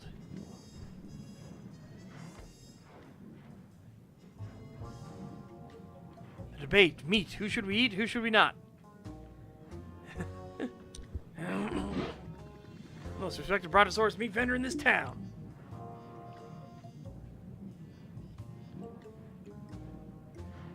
Why are you so passionate about Brontosaurus meat? Brontosaurus meat is not only the tastiest meat, but it's also the healthiest and most ethical to consume. Sadly, the Brontosaurus species didn't handle its revival by laboratory well. Many Brontosauruses are born with major handicaps that would prevent them from living a fulfilling and happy life. The Brontosaurus meat market turns this tragedy into an opportunity. Brontosaurus parents of defective offspring can sell them to us, and we end their suffering by putting them to the service of society. Oh, you're 1045. This is when I went to see the cook to ask her to borrow a knife. My bird friend over there doesn't want to admit it, but I'm pretty sure he misplaced our stuff when we went to dinner the day before. When we came back, everything was gone. It wasn't my fault, you fool. I'm pretty sure it was yours. Your head was still up your ass from partying too much the night before. That's me to listen. What? Are you confused by the smell of my dear friend over here? My meat doesn't smell like human meat. Human meat smells like chicken meat. Have a bite if you want to be sure. Gulp. No doubt it's Brontosaurus meat. Alright. Ron Jaeger is the most respected Brontosaurus meat vendor in this town. Okay. So.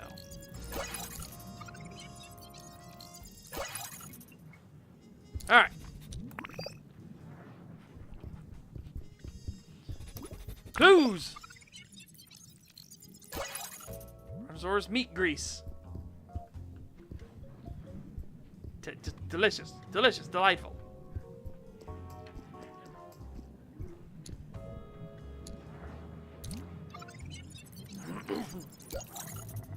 Sign shows the logo of the revolutionary dinosaur movement. Beneath it, their slogan reads, "Dinosaurs of the world, shape your own world."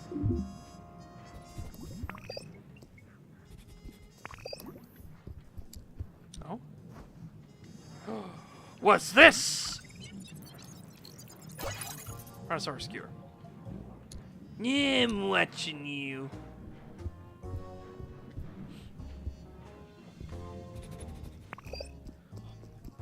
Huh? On guard! What the? Freaky Brontosaurus meat collar. No kidding. Kidding about freaky.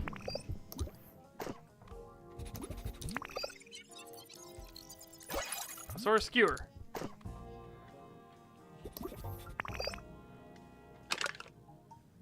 New scent, crushed soda can. Okay.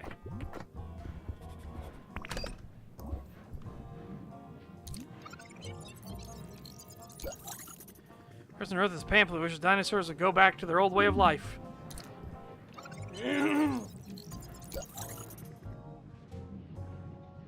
Donation jar is almost empty.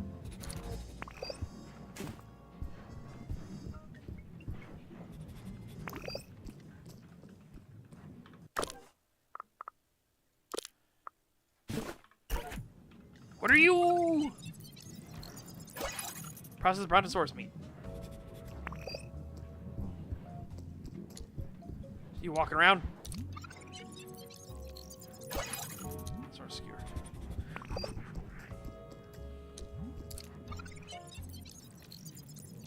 Yeah! Stop moving! Bastard bitch! Oh, Brontosaurus skewer.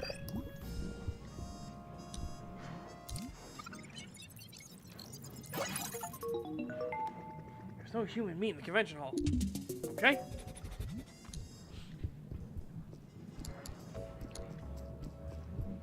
Big debate's about to happen, though.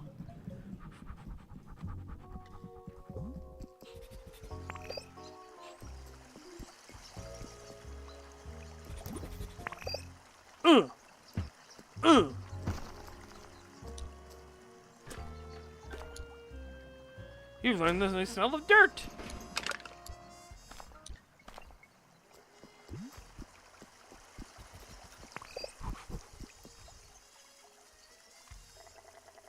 the phone. Is this the phone used by the mysterious caller?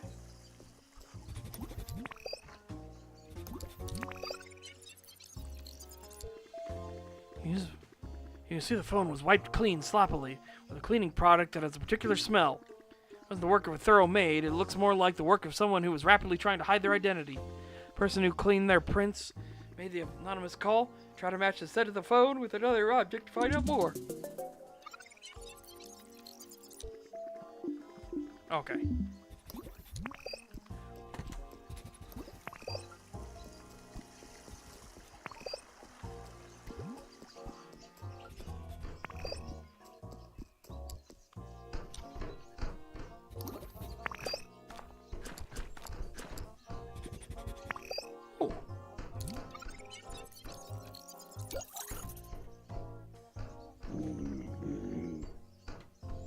Mr. Officer, are you trying to steal our flashlight? No, I was just looking at it. That's a very nice flashlight. Yes, that's why we lock the case with a super secret code every night. Be ashamed to get our flashlight stolen. Wouldn't it be safer to take it back to your room? It's quite heavy.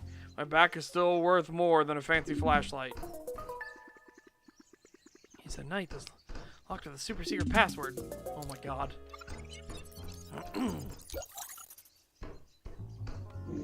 Mr. Officer, are you trying to steal our bag of wires? No, I was just looking at them. These wires look very useful. They are mostly accumulated junk. Okay.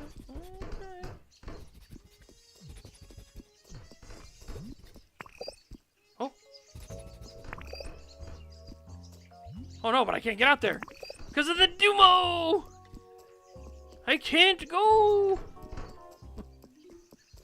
Bastard bitch. Oh! A shoof. I can't get up there to the shoof. Because of the Dumo!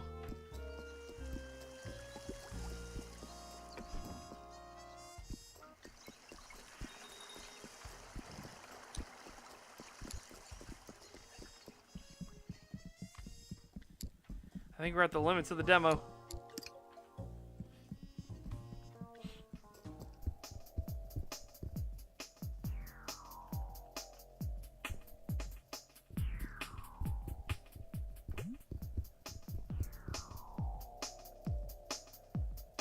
Wait, can I? Hang on. Sure, your experience as an officer would be beneficial to this discussion. Would you like to be part of Meet Who Should We Eat? Who Should We Not? Sure, fuck it, let's do it. Great, grab a chair then.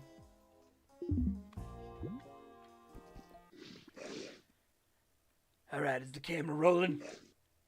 Yes! Great, let's start this.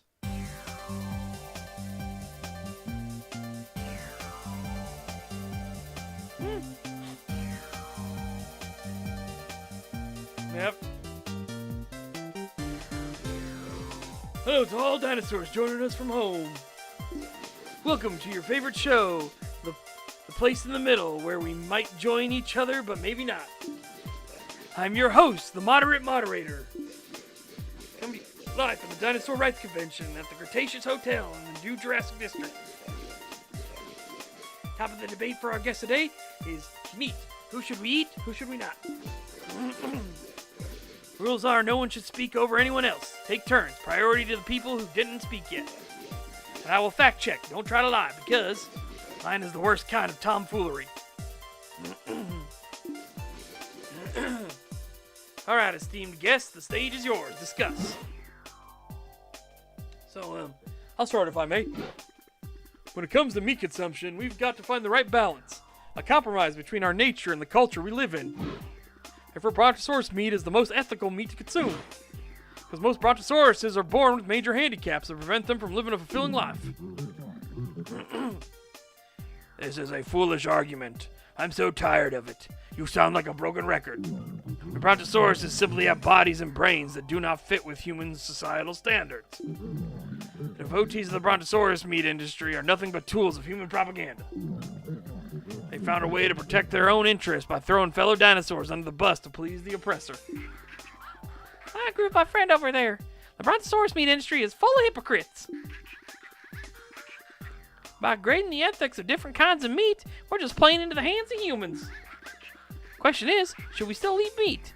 If so, I don't see why we can't eat all meat. If human meat is off limits, it's only because humans think they are more important than other species. Please, let's refrain from using alarming arguments for the sake of the show. We need to stay reasonable. Is it okay to sell baby brontosauruses to the meat industry? I think we should let the decision in the hands of parents, really. Would the being they put into life be more valuable to society as meat or as a living citizen? It's a personal decision. In human culture, it's unthinkable to sell one's own child to be made into meat. That's why there's no legal human meat on the market. Mr. Officer, what do you think? This is amazingly fucked up, it is.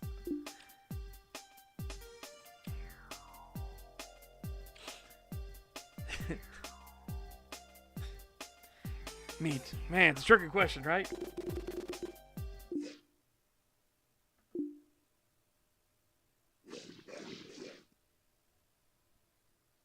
Well, thank you for your input, Mr. Officer.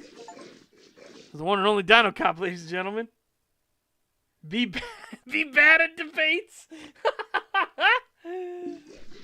He has to leave us early to attend some very important business. Goodbye, Dino Cop. What? I can still stay for a while. No. You're very busy, and we have to continue without your super intelligent comments that didn't undermine the quality of this program. Bye-bye.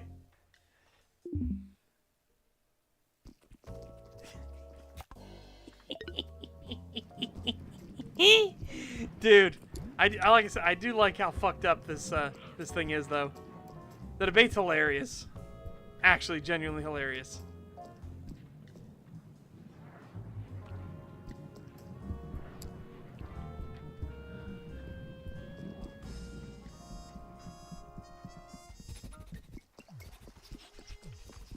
Yeah, I think we're at the limits of what's in the demo. But it's fun. It was funny too.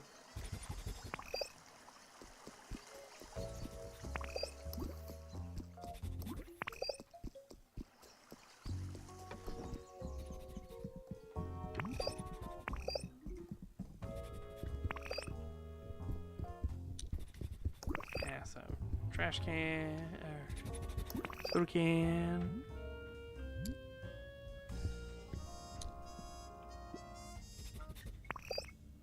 Ah, I can't.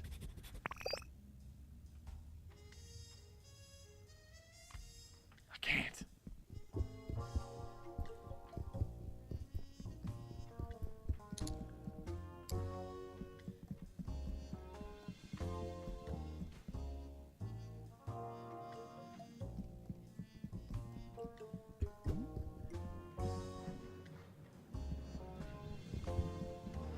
Yeah, I like that these guys were like genuinely having the back and forth thing. They're like, doesn't seem like a double standard. Like, I don't know. I mean, you're the ones that sold your children. I'm like, how rude. I'm one of the best Parasaurolophus songs. Parasaurolophus has a bony tubular crest that extends back from the top of its head. The crest contains a labyrinth of air cavities and is shaped something like a trombone. It's used to produce the distinctive sounds you can hear on the album. Okay. Whee! What's this? This disc is so worn and damaged that its title is unreadable. Want to know more about it? Ask the vendor. Alright, vendor. Known as Fuck Off Steve, who wrote and performed Eat All Humans. He used to be loved by the Dino masses for subversive views. Nowadays, he's mostly considered a washed-up rock star. Hello, Mr. Officer. Do you want an autograph? Yeah, sure. Look how Steve hands you a signed postcard. Looks way younger on it. Still planning to eat all humans. Oh, Mr. Officer, everybody knows that the song is an embodiment of the naive ideals of my youth. Sure, I got a bit in trouble for it back in the days, but even humans listen to it now. Almost flattering that you still see me as potentially dangerous. Become an old, conventional has-been. Which Jan Zero invited me to sing before his important speech later on. Times change. Look off, Steve. Isn't that a pseudonym? It is, Mr. Officer. Hopefully you'll let an old bozo keep the last secret he has, his forgettable birth name. First known as Fuck Off Steve, who wrote and performed Eat All Humans.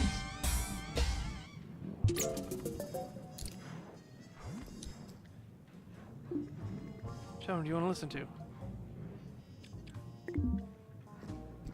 I'm morbidly curious, but hold on. That's what your ancestors used to listen to music on before a meteorite killed them all. Alright. Eat all humans.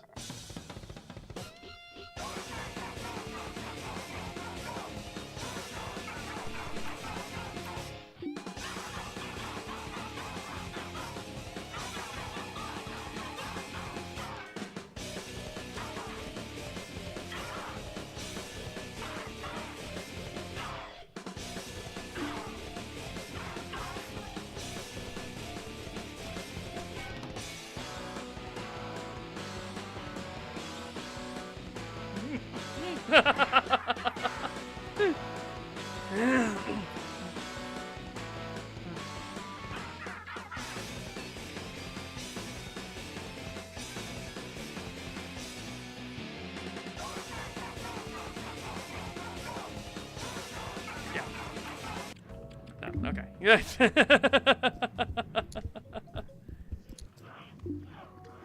See, Pauline, the polls show a really tight race with the Progress Pro Party at 49.507656578.5%. And the Kill All Dinosaurs Party at 49.503454543325%. Well, the future will tell us the role the dinosaur population will play in this historical election, where a human-led party is presented the first dinosaur candidate. The party is courting for the undecided voters as the race heats up.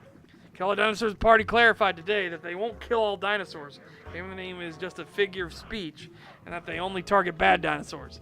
Meanwhile, the Progress Pro Party, in an effort to gather more human votes, stated it won't leave the dinosaurs killing to the Kill All Dinosaurs Party. They, too, will be killing the bad dinosaurs. Seems like both parties are trying to present themselves as more moderate to appeal to voters.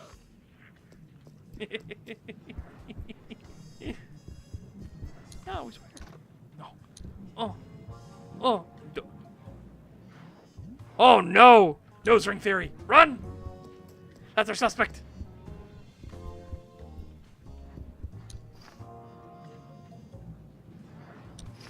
Like, what are you even doing? Like, what is this even for? These turn dinosaurs into a bunch of weak, fat, soft-bellied reptiles. Getting further away from what our ancestors lived and bled for. Humans taught us to put poison into our body and minds. High fructose corn syrup, fluoride in water. Processed foods, not even food. Being only died is the only way back to a dinosaur's true nature. You're a triceratops. Your ancestors didn't eat meat. What? Shut up, I'm live on RAR. Sorry for the interruption, folks. This tool Dino Cop is doing what he does best, being a tool of human propaganda. Don't believe what he just said. Contrary to what the so-called facts of human science claim, Triceratops loved meat.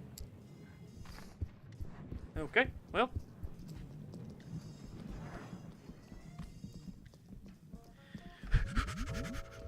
You can't get away from me. They got away from me. Oh. So Zines are littered on this table. Most of them sport shocking titles. If our meat belongs on the table, so does human meat. They'll regret bringing us back. How could we let humans eat us? They don't even have fangs. When dinosaurs ruled the earth, maybe it's now. We, the predators. Oh. Oh.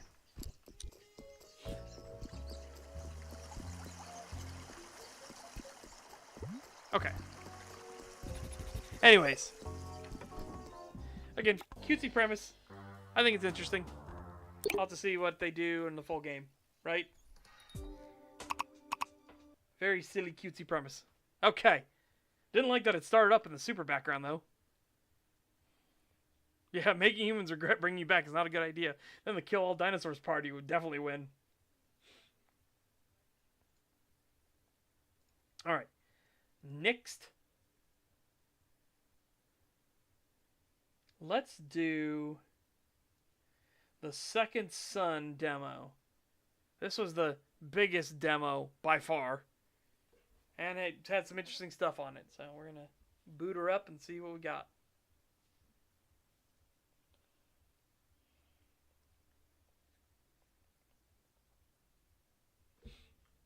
Why you no go? Why you no go? All right. Second son. Oh, it ain't me. It ain't me. I know fortunate son. No. All right, start new character.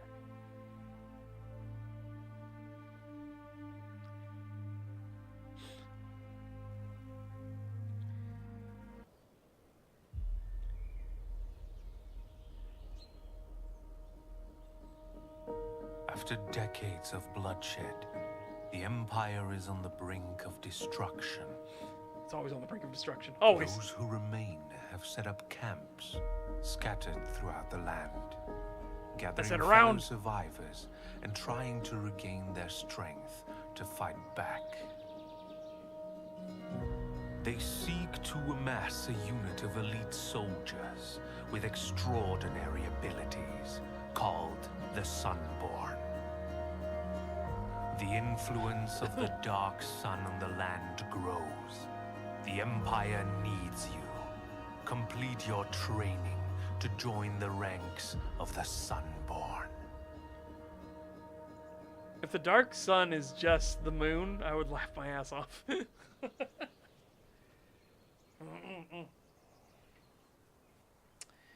Okay, Marauder, versatile frontline soldier, molded by a battle, trained to destroy anything in their path. Light as a feather, faster than the wind, unmatched at both close and long range, is the Sentinel. Makes use of the divine light of the white sun to obliterate all evil, one heretic at a time.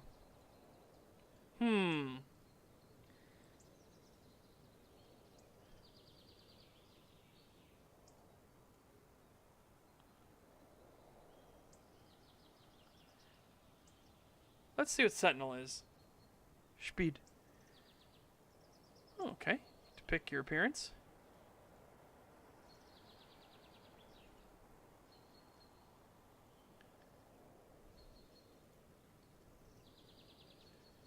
Let's do this one.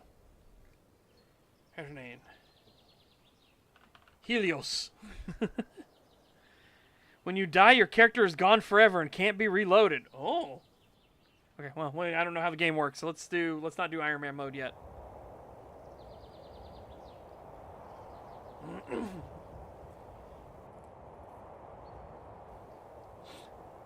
Yeah, I don't know. I don't know. Again, I know nothing. To move, use the WASD keys. You can also sprint using the shift key. Crouch use control. Use face. To interact with objects and talk with other characters, use the E key. Okay.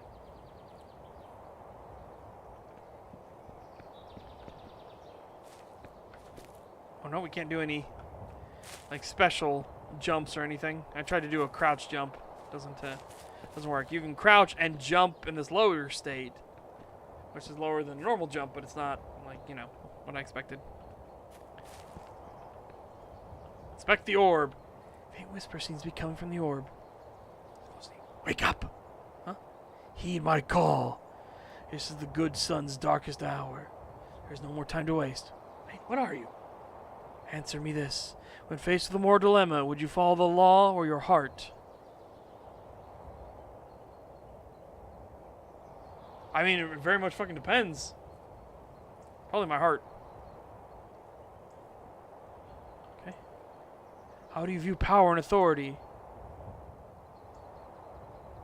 Means to lead and protect others. What drove you to fight for the good son?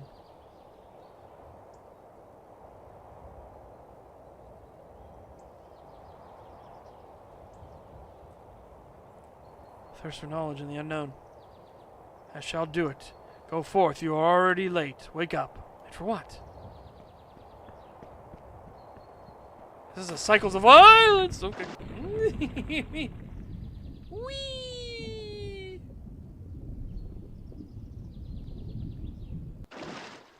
Welcome to the cycles of violence.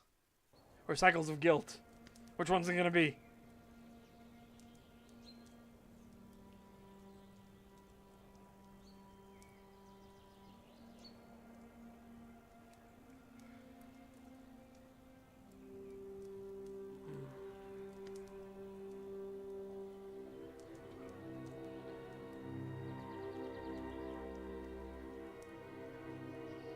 Oh.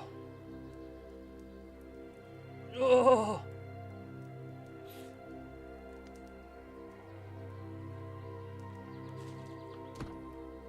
Nothing to show, nothing to show. Okay, West Point Camp.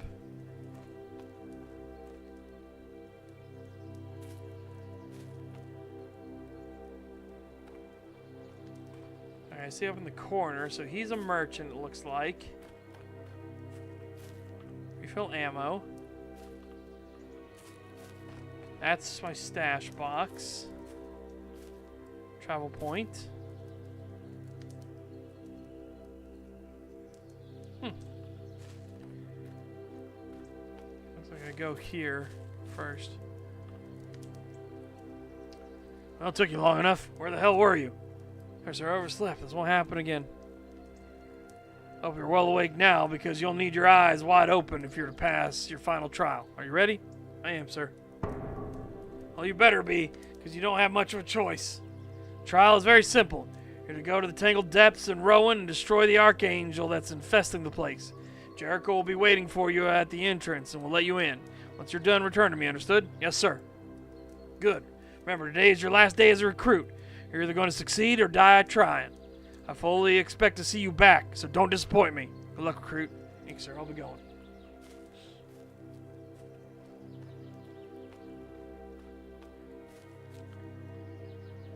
Oh, there. Want me to help out with a Do you want to help me out with a scientific project? Sure. Fantastic. Some of the Scientific Institute of Serenity to find and retrieve sunflies here in Rowan so they can research them.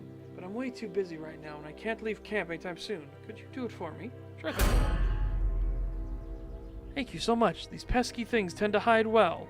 10 of them will do. Once you've found them all, and I'll make it worth your effort. Will do. See you around. Blech.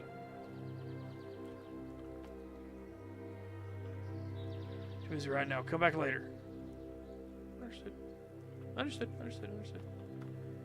Okay, so I need to go.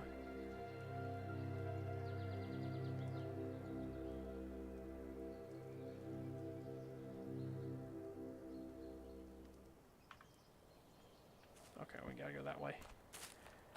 Whee!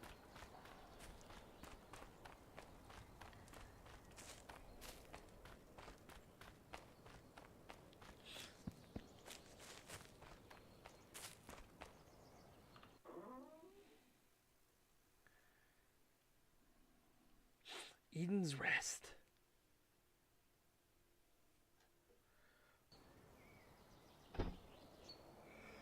Alright, I've got the crossbow and a pistol of some kind. A crossbow and a pistol.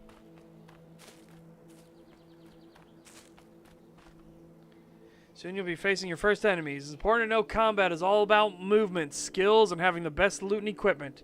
Enemies frequently drop loot that you can equip. You can also find certain types of loot by walking around. Access your inventory using the tab key. In the player menu, you can access your skills and assign them to your preferred skill slot. You can access the map to fast travel to previously discovered markers. Map markers. Your health can be replenished by consuming ether, the Q key. You can find this while looting and by gathering the souls of your fallen enemies. These will move in your direction as soon as the enemy dies. So you don't need to do anything. It will also replenish part of your energy, which you will need to use your skills. Okay.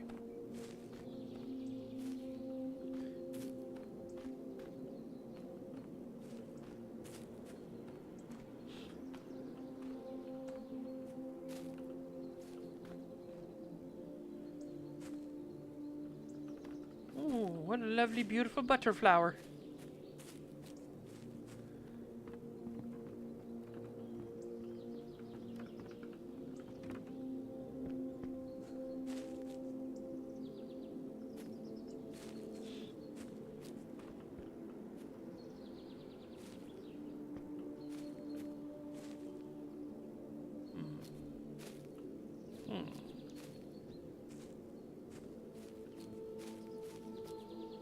I think that's the entirely supposed to be the point, yes.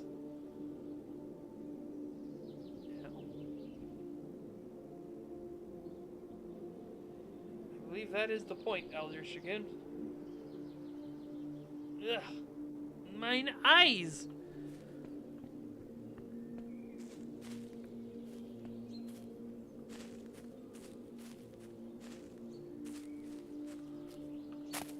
Harvest.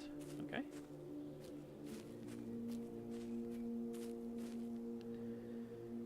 Throughout your journey, you'll be fighting all sorts of enemies, from cultists to creatures of the shade.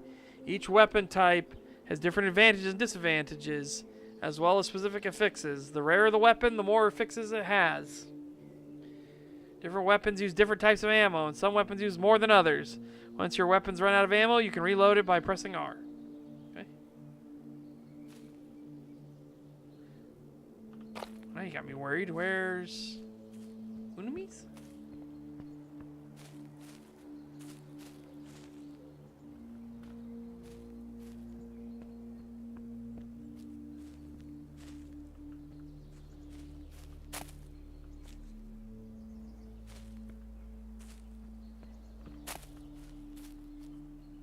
So there was something I missed over there. Okay.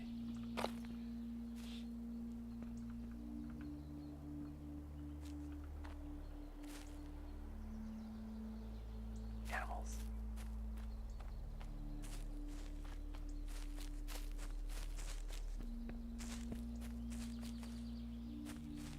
I don't see a stamina bar or anything.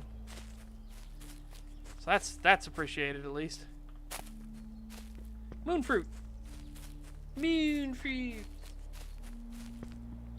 My friend, moon fruit.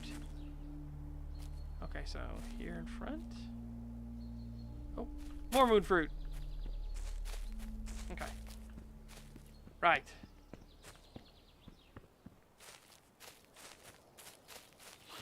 Let's check what's in here, shall we? Oh.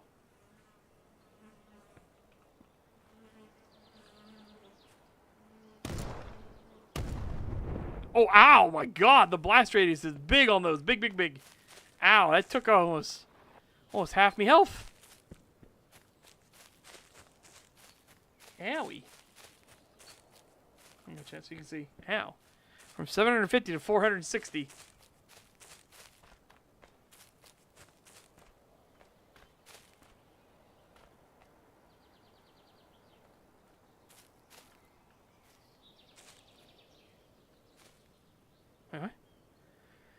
Weapon and skill, use a certain element. Normal, light, ember, frost, or poison. The player can increase their bonuses and resistances for specific elements through items, skills, and statuses. Enemies have extra resistance and or weaknesses to certain elements. Sorry, my eye is bugging me.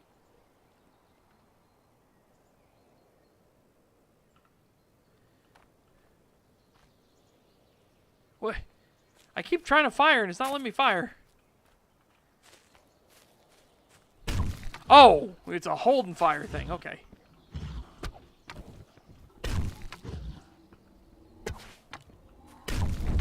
Okay. Ooh, very strange.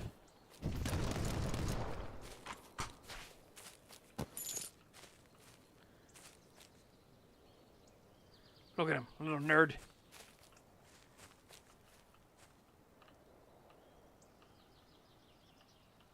Oh, I don't have in there. Okay. I'm trying to fire to hit the wabbits, and it's like, haha, joke's on you. That's actually.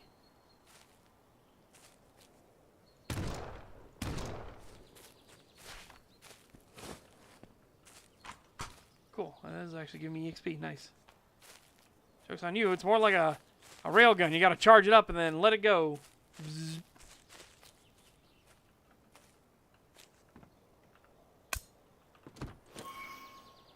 Shade key. Snakeskin tonic. Okay.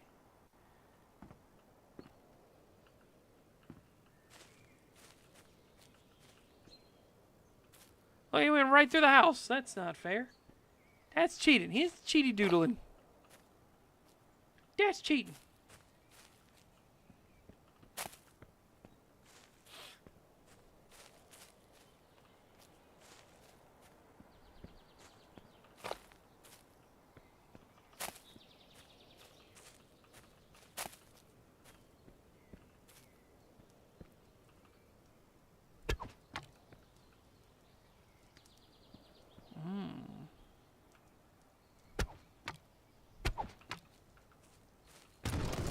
Gotcha. Raw venison.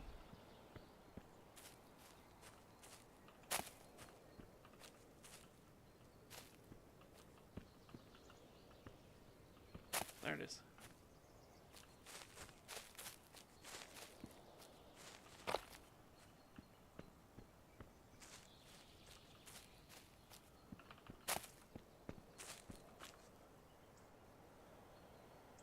Okay.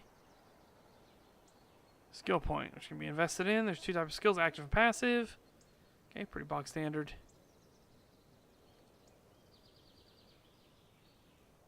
Visible for a short time.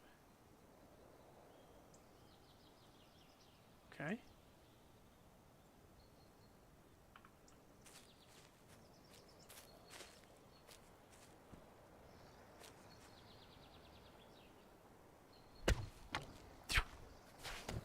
Whoa! Hey now.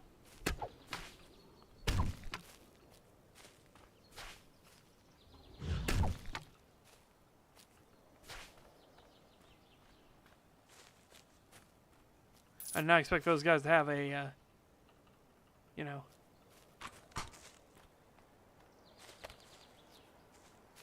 a ranged option. That was caught me off guard for a second. I think I dodged it. Okay, up there, something. Over here, something.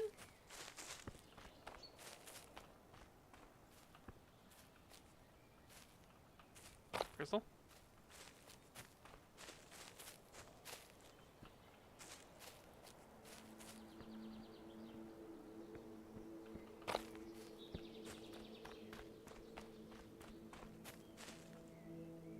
Items are randomly generated each time you create a new character. This includes its layout, paths, loot, enemies, and more.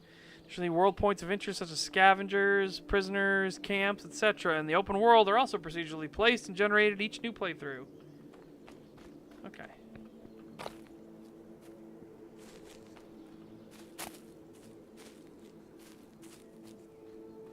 Okay, so ammo. Hi, Jericho. Ah, there you are. Go on, you can enter now. Meet you at camp if you survive that. If you survive, that is. Good luck. The sun may bless you. Thanks, I guess.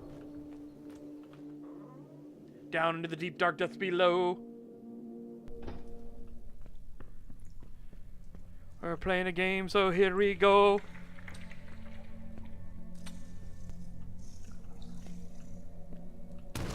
Oh.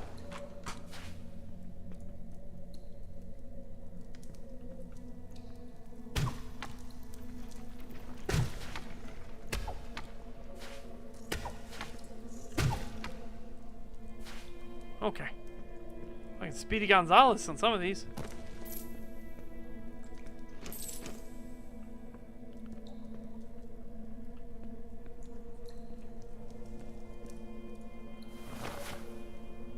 Try point discovered.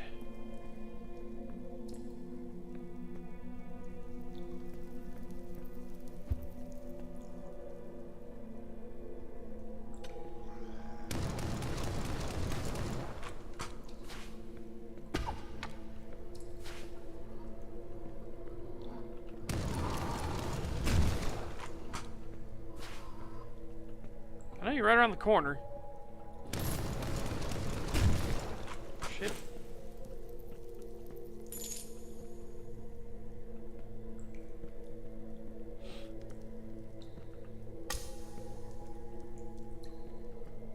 What's this? Inspect altar. Been built in honor of the Emperor. Pray at this altar. You feel blessed.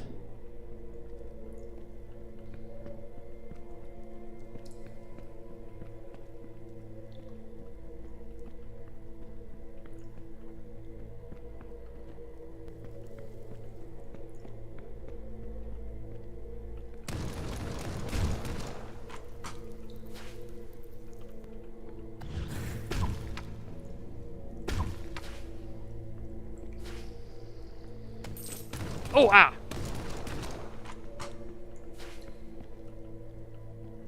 Fortified light belt.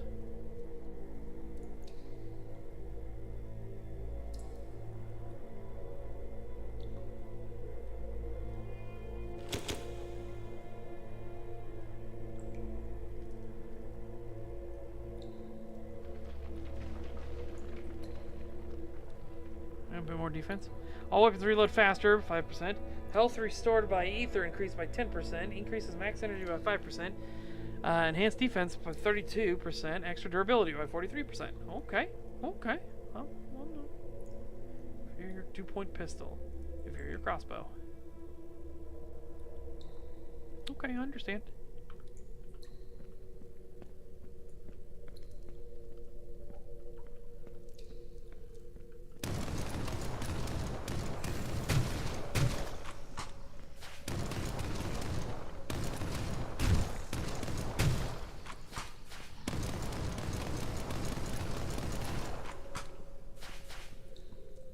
Okay then.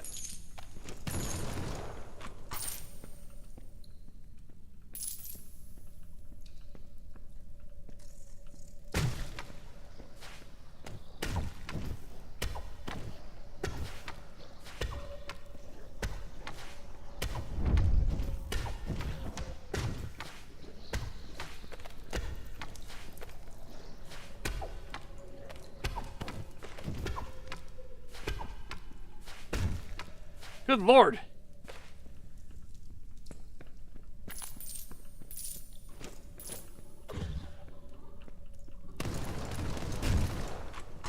Alright, we also leveled up. There's a single light spear that causes very significant damage. Summons a murder of crows that cause it unlock at level 4. A murder of crows. Do we get an unkindness of ravens? Light doves. Frost doves. We don't get an unkindness of ravens? Oh, sad. Bullshit. It's bullshit. That's status. Level up.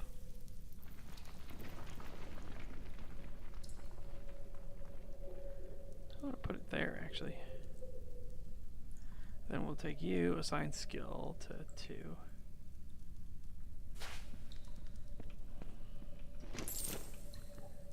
Oh. Helmet. The Belcher rifle. Okay. The double shotgun. And the revolver. Oh, shit.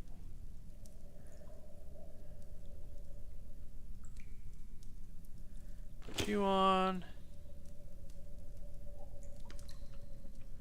Okay, okay. Oh, whoops. Made myself invisible.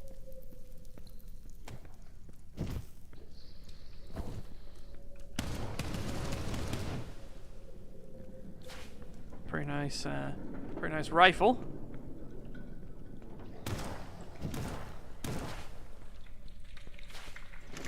Revolver's kind of, it's powerful, but it doesn't sound powerful, if that makes sense. Quick reload though on it. Quick reload on this too. Shotgun, come on, don't disappoint me with a shotgun, please. And that's spreading that way. I want to see what's over here then.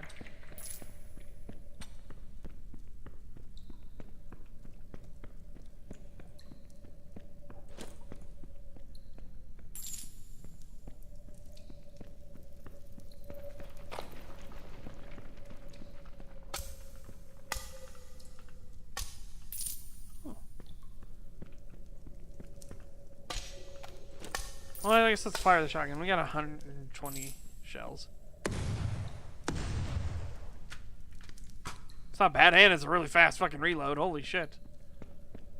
Like, not the best shotgun I've ever heard, but that's a fast fucking reload.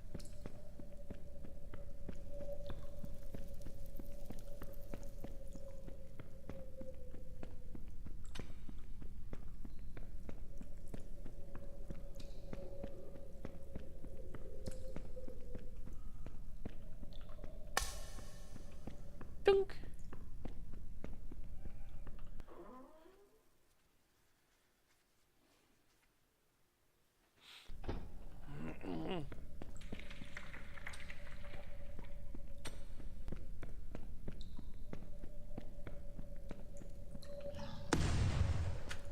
Nice, each pellet is individual damage.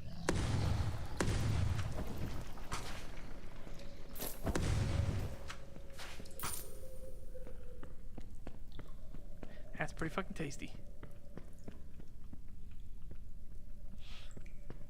Let's check this way first.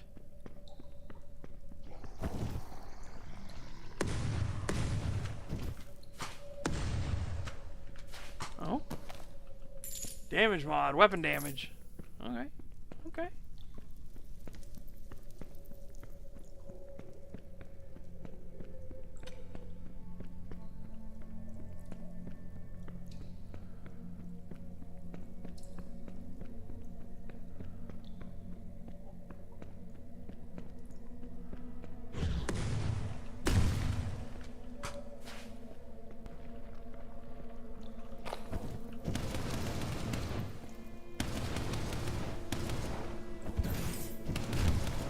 That was light spear.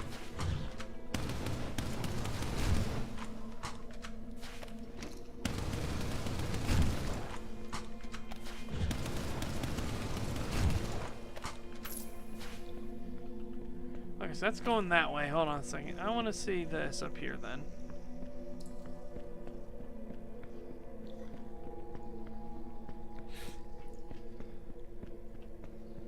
Before we get too deep down, right?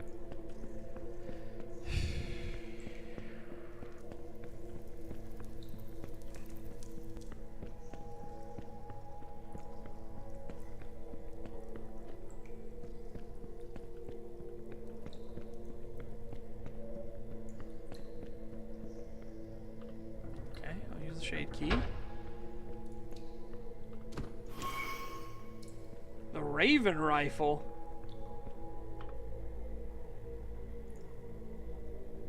Requires level 4. 518 per second. Attacks per second 9.01.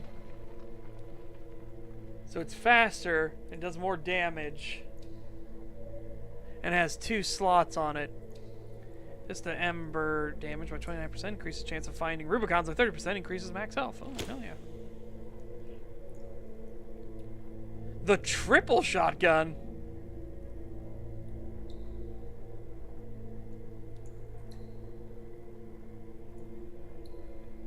It's 47 by 52. So this does more damage, but this has 3 shots. Okay. Put those boots on.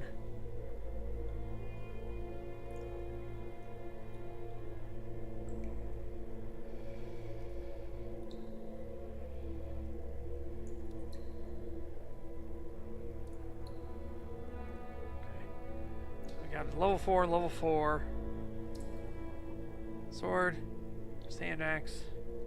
Okay, put that on in its place.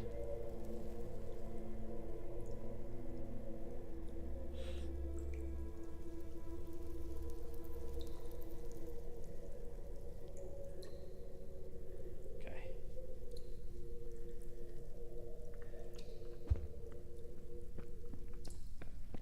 Alright, let's go. Let's go. Triple shotgun. What's it look like, actually?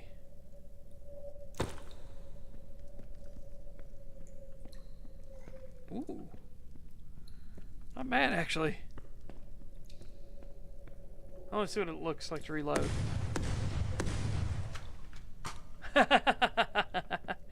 It's a breach load one as well.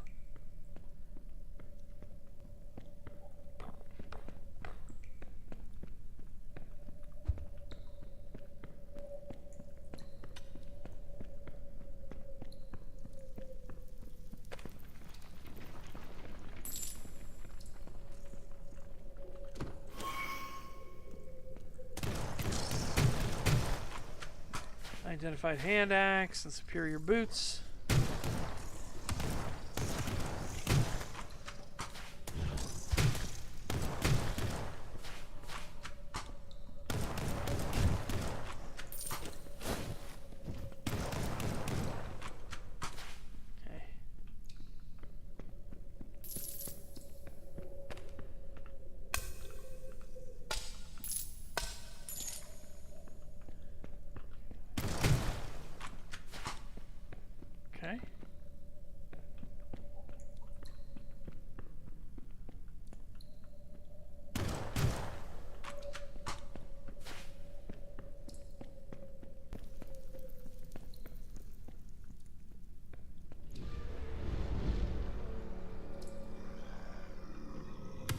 Oh, fuck!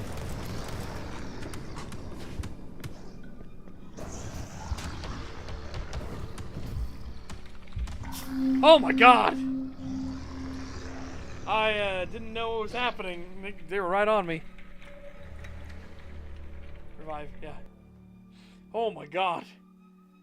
Not the weapon to use against that. Shotgun. Let's go with the shotgun.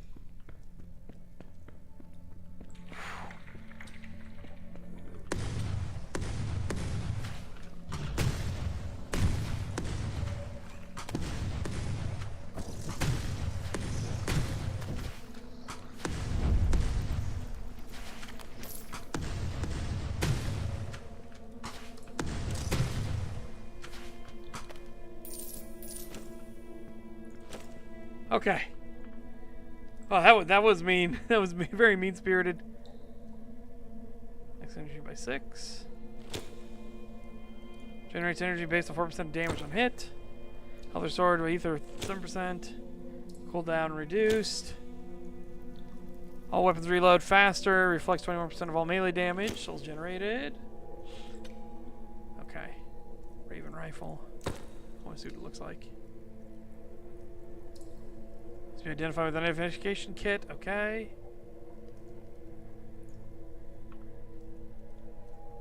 Ooh. Looks nice. I like it.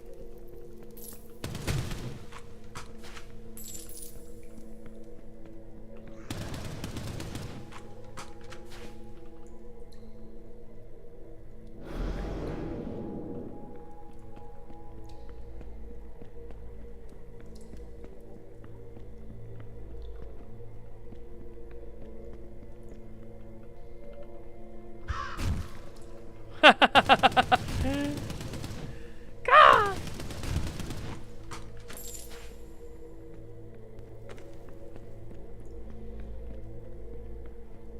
Fortified light helmet.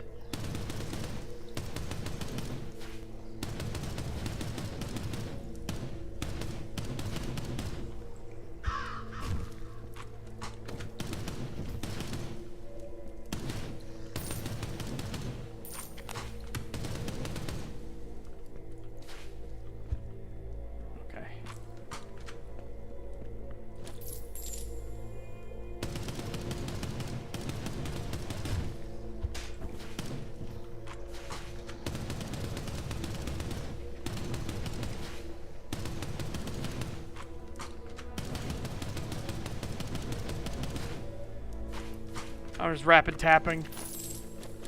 Whoa! Except for situations like that, and then it's like, you know, fucking hammer down.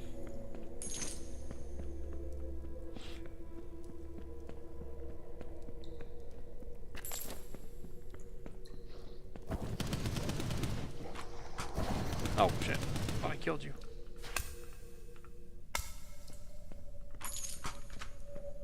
I think it looks like I did. There's just another one there.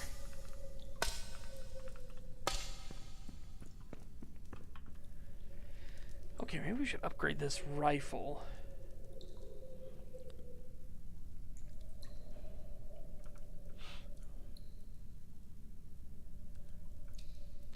Okay.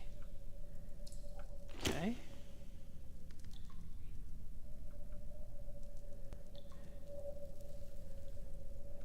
Okay. Spear crossbow 5.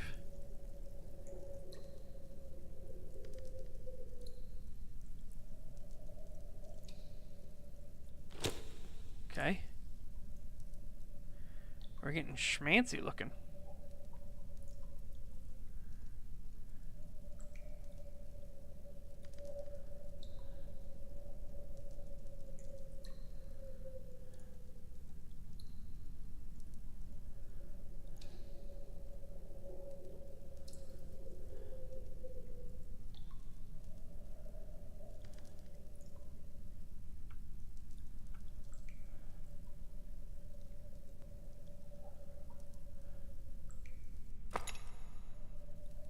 Okay.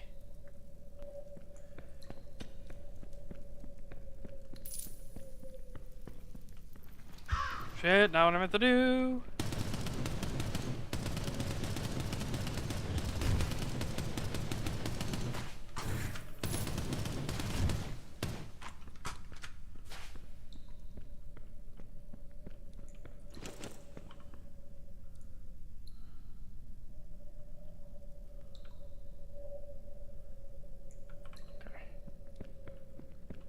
Did I miss a box?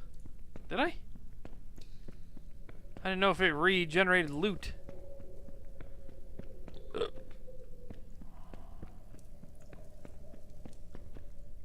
Oh, I see. I did. Nice, thank you. Superior Beckler rifle, swift light armor.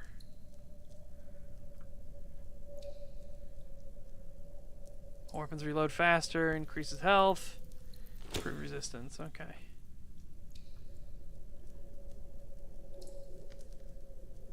Causing torched on hit.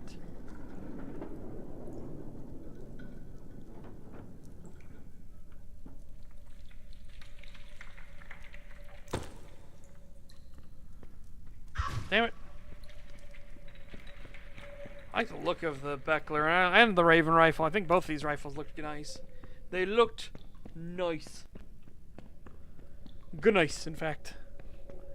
I heard my little fumble fuck right there. They look good nice. Good nice. I'm not a goblin. I'm not a gnome. I'm not a gnome. I'm a gnome. And you just been gnomed.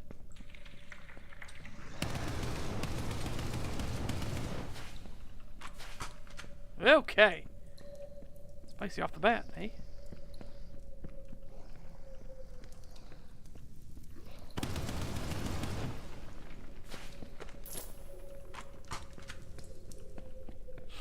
Okay, I don't know if we don't have a shade key again, right? Yeah, we don't have a shade key. Okay.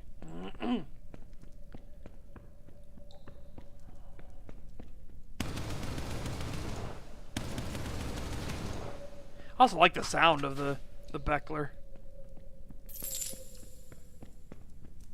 It just sounds meaty.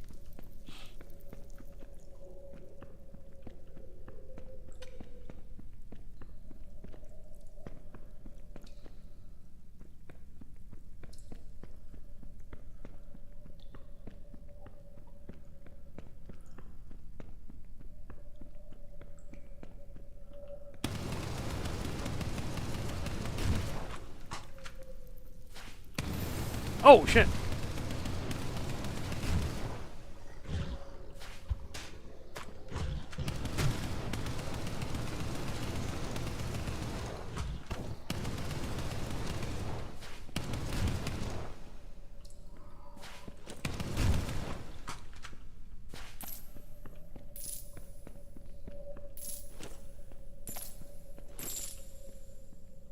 Epic melee weapon.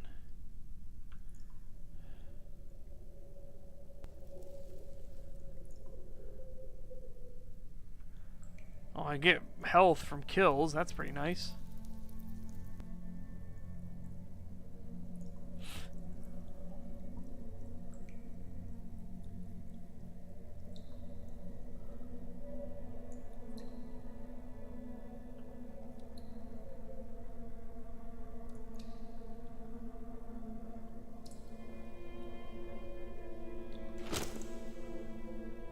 Where's level 5?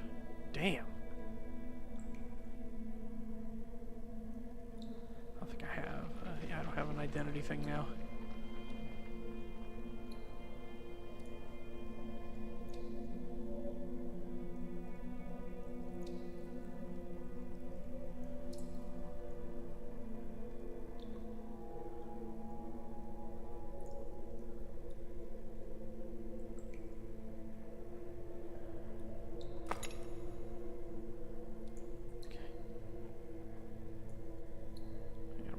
And stuff.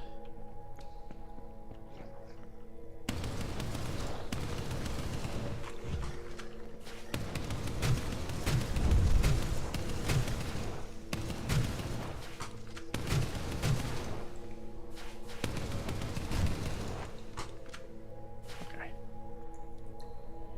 Oh, 3 skill points.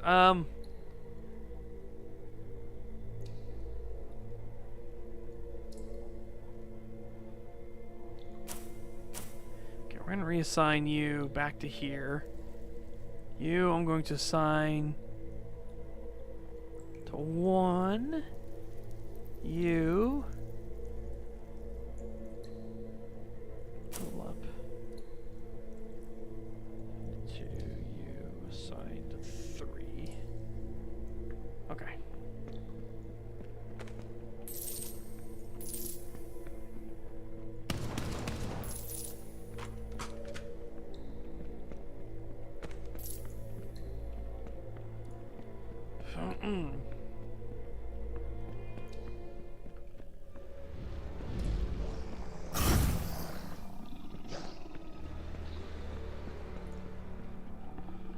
Oh my god!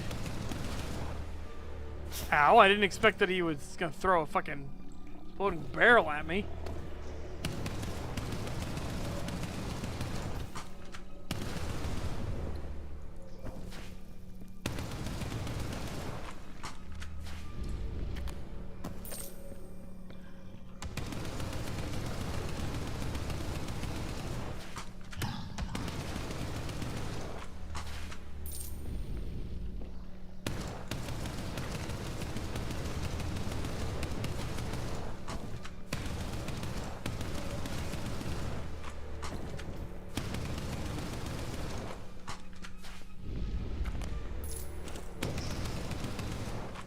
It's really not in a very convenient spot.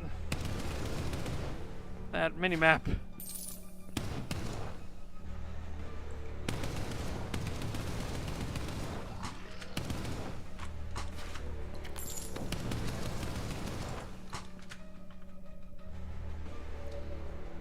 Equip you. Okay.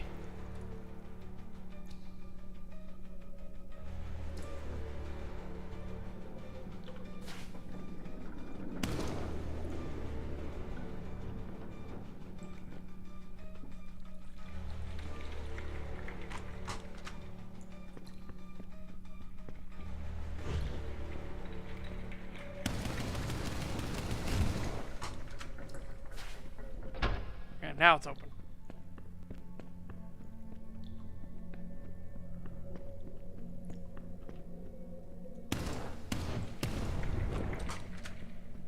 I don't know how fucking deadly those are.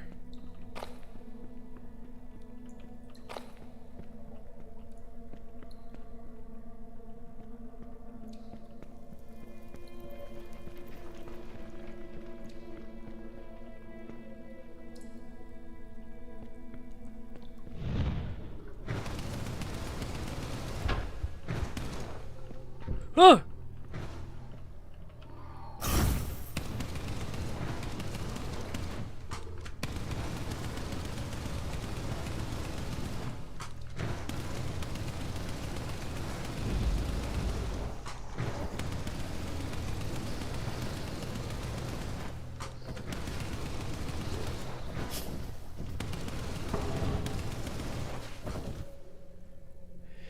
Yeah. I get that. Hold on, please hold. Okay.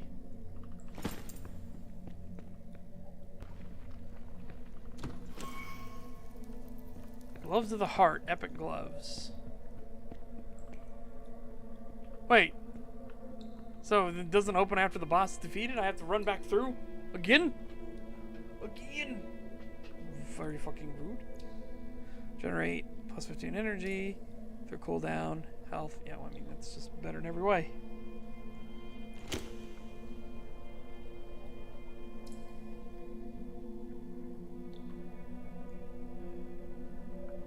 Okay.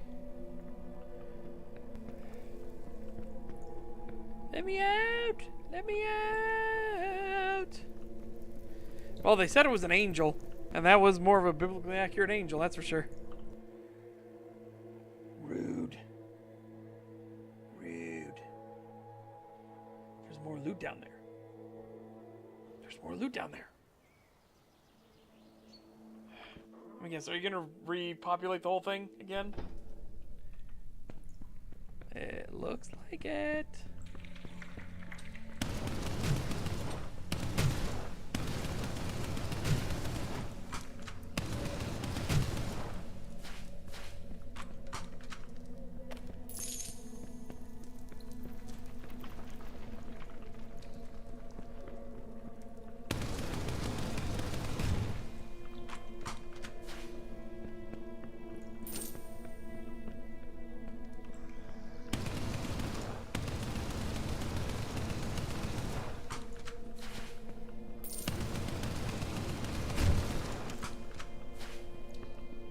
Fuck it, we ball.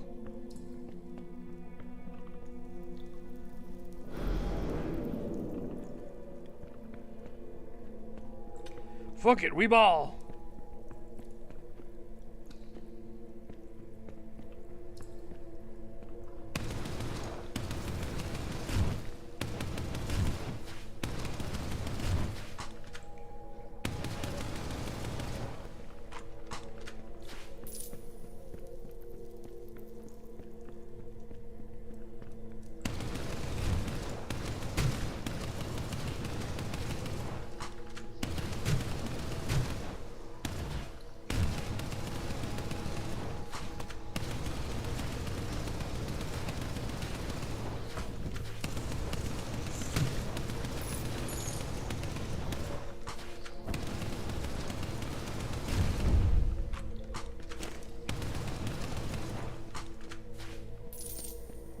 Okay.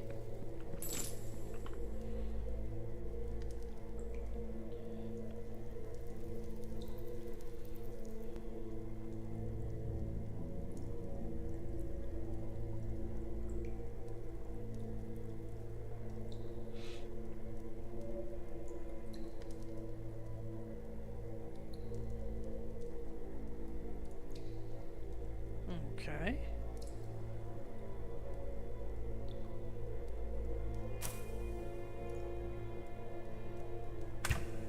There we go. Passive, battle hardened. Increase our damage.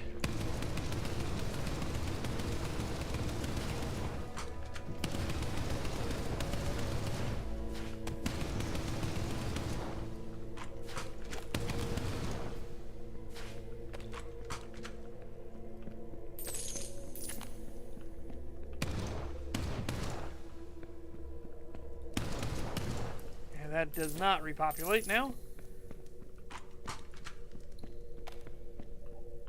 Ratzenberg.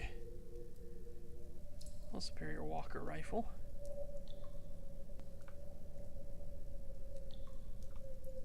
Let's see what this is like. Oh! Okay. That's pretty nice. This is a way faster fire rate, and does more damage per shot.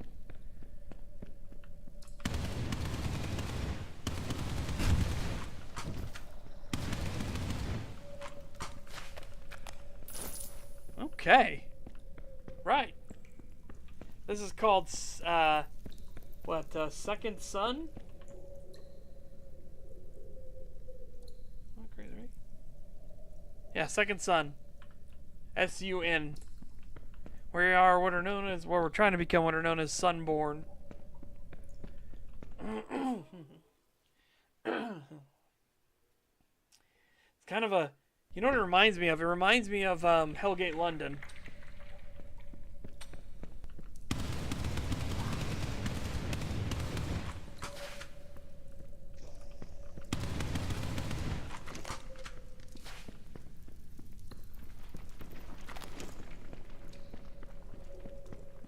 Oh, another revolver.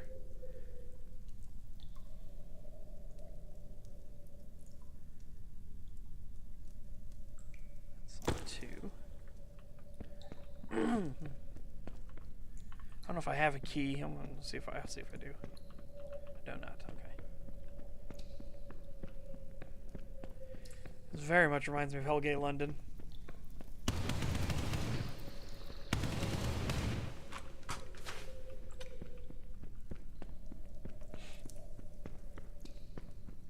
Which I used to enjoy Hellgate London. I know there's a private server that brought it back, but it's pretty rough.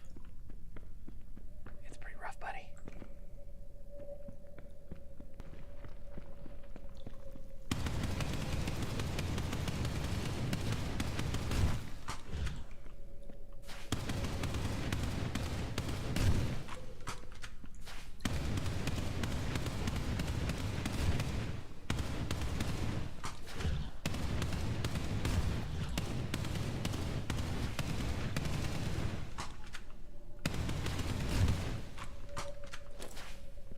Boots of Aces. Corland Rifle. Okay. 45 Ember damage. 5% chance of causing frosted. 5 does more. Per hit, too. What's it look like? Oh, it's like a Sten. Bigger magazine too. Nice. Exclusive to Marauders. No. Piss. Okay, well.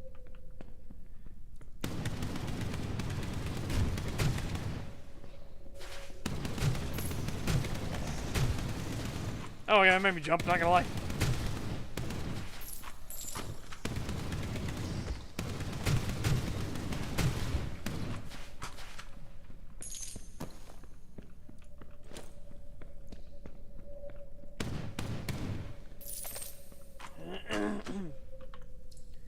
Schmidt revolver. 177.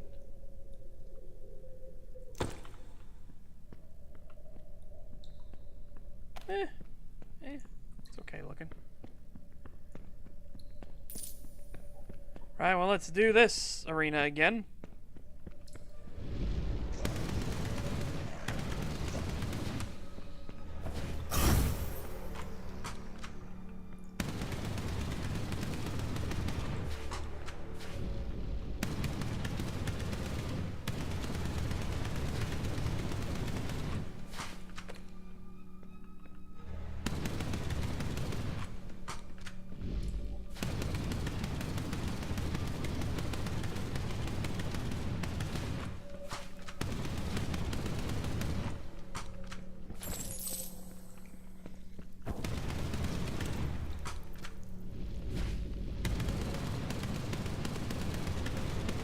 All this so I can go see what's down that other path.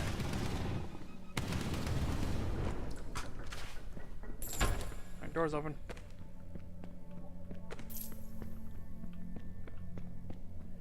All of this just so I can see what's down that other path.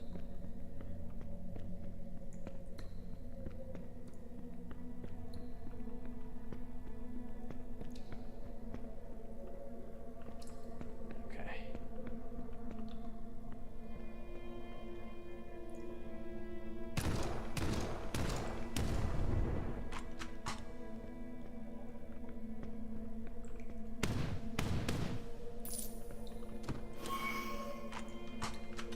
Poisoned rifle. Horn of Oblivion. Redeem a skill point, okay.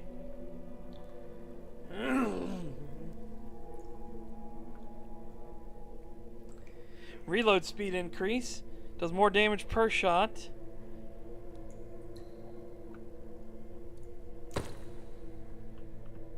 Hey, it's the Beckler.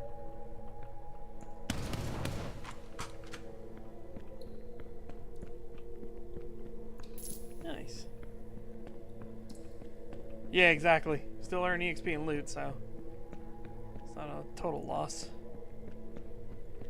Right, well, I guess boss fight again? No, okay. So they don't let you just farm boss fights, though. Right, okay. World. Teleport back to the camp. Well, that was quick. Throw some stuff in my box. Like you. Well, the rest of this will be good to just break down. I liked that. That was fun. It's a fun rifle. This is a nicer version.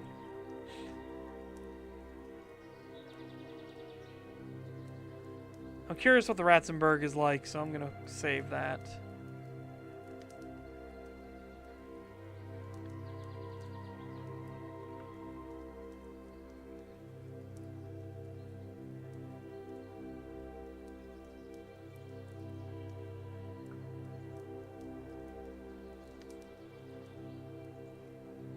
Yep. Okay. Whee. Need some equipment. Cultist for most of my stock, but I still have some goods left. So what you got? Superior Beckler. The Cruel Rifle. Faster fire rate. Clip size plus 34%. That's pretty fucking nice.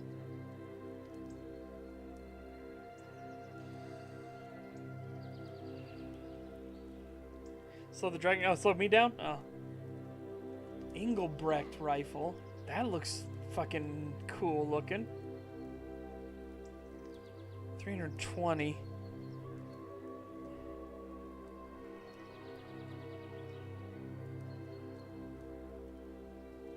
I want to see that. I want to see what that looks like.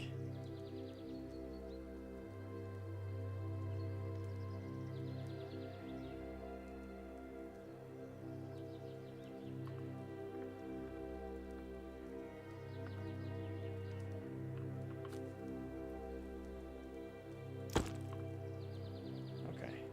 Oh, I can't look at it while I'm in camp. Alright. Fine. I'm back, sir.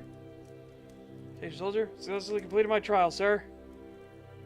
Must be a dream. You say? Dude, this is not the time or place to talk about your dream, soldier. Focus on task at hand. Sorry to bother you, Colonel. I'll go back to my task. Successfully completed my trial. Expect no less. Congratulations, soldier. Wish we could have a ceremony of some sort, but as I'm sure you're aware, the mood, situation, or the time isn't right. I understand, sir. If I give you any assignments, however, I want you to meet Artisan Domi and Jericho so they can bring you up to date with what they can do for you and what you can do for them. And leave them eventually. Go on then, sir.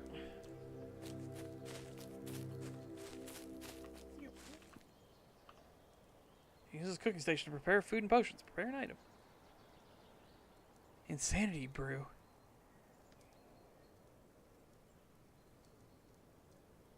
$50 points and grant the well-fed status. Okay. Neat.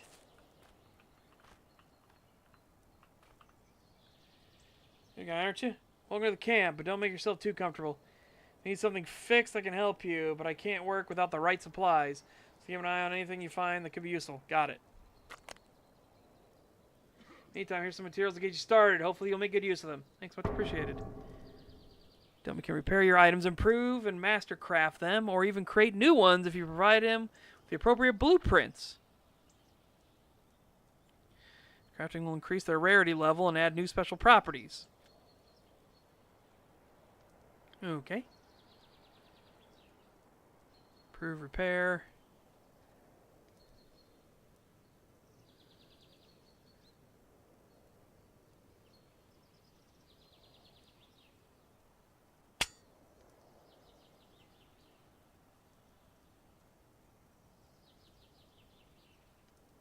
Rubicons. Okay.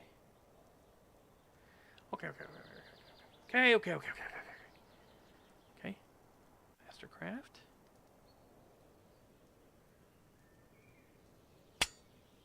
Ooh. Oh hell yeah! I can go even again. Holy shit! Hell yeah!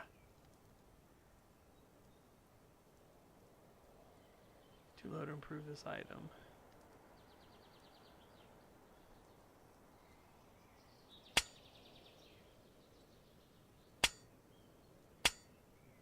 Okay. Neat. Neat. Okay.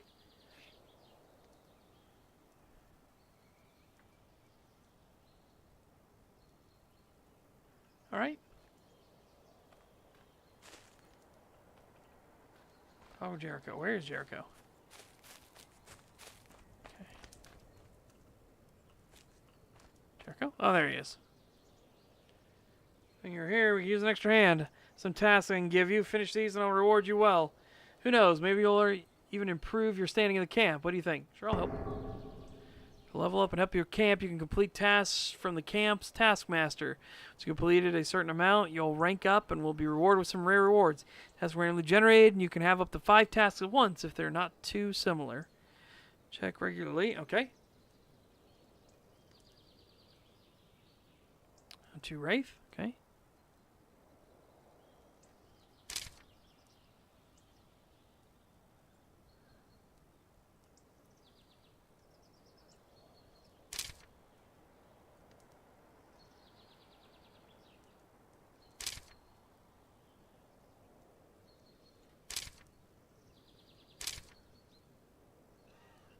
Okay.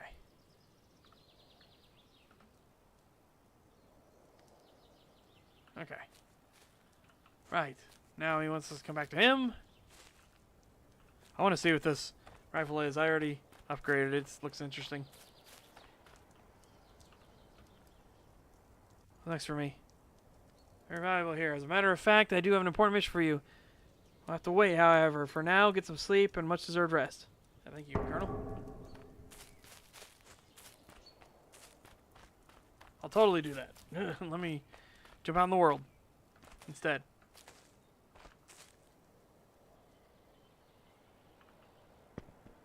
Going to the Eden's Rest. We can sleep when we're dead. I want to see this rifle. Let's see what it looks like. It looked interesting in the like buy menu, so hoping it's pretty cool. Ooh.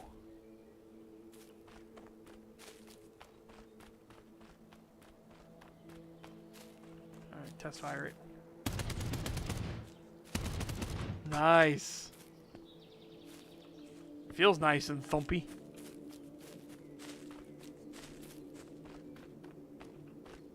Wait, what?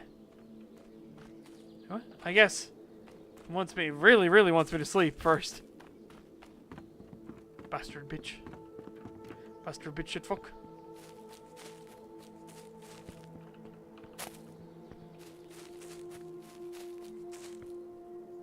Fine, I'll sleep. But I like this rifle.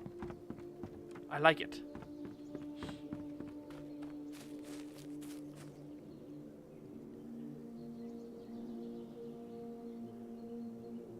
Okay.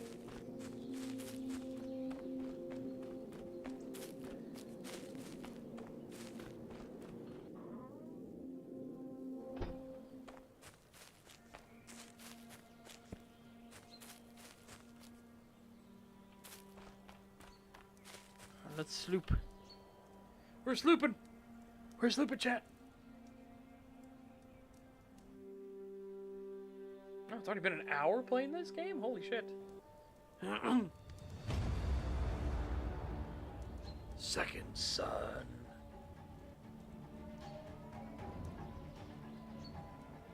Thank you for playing.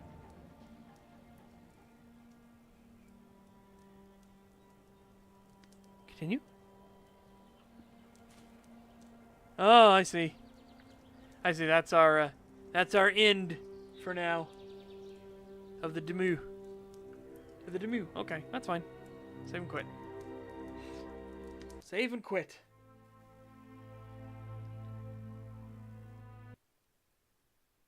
Alrighty, chat. Yeah, that was fun. Those are some fun games we had.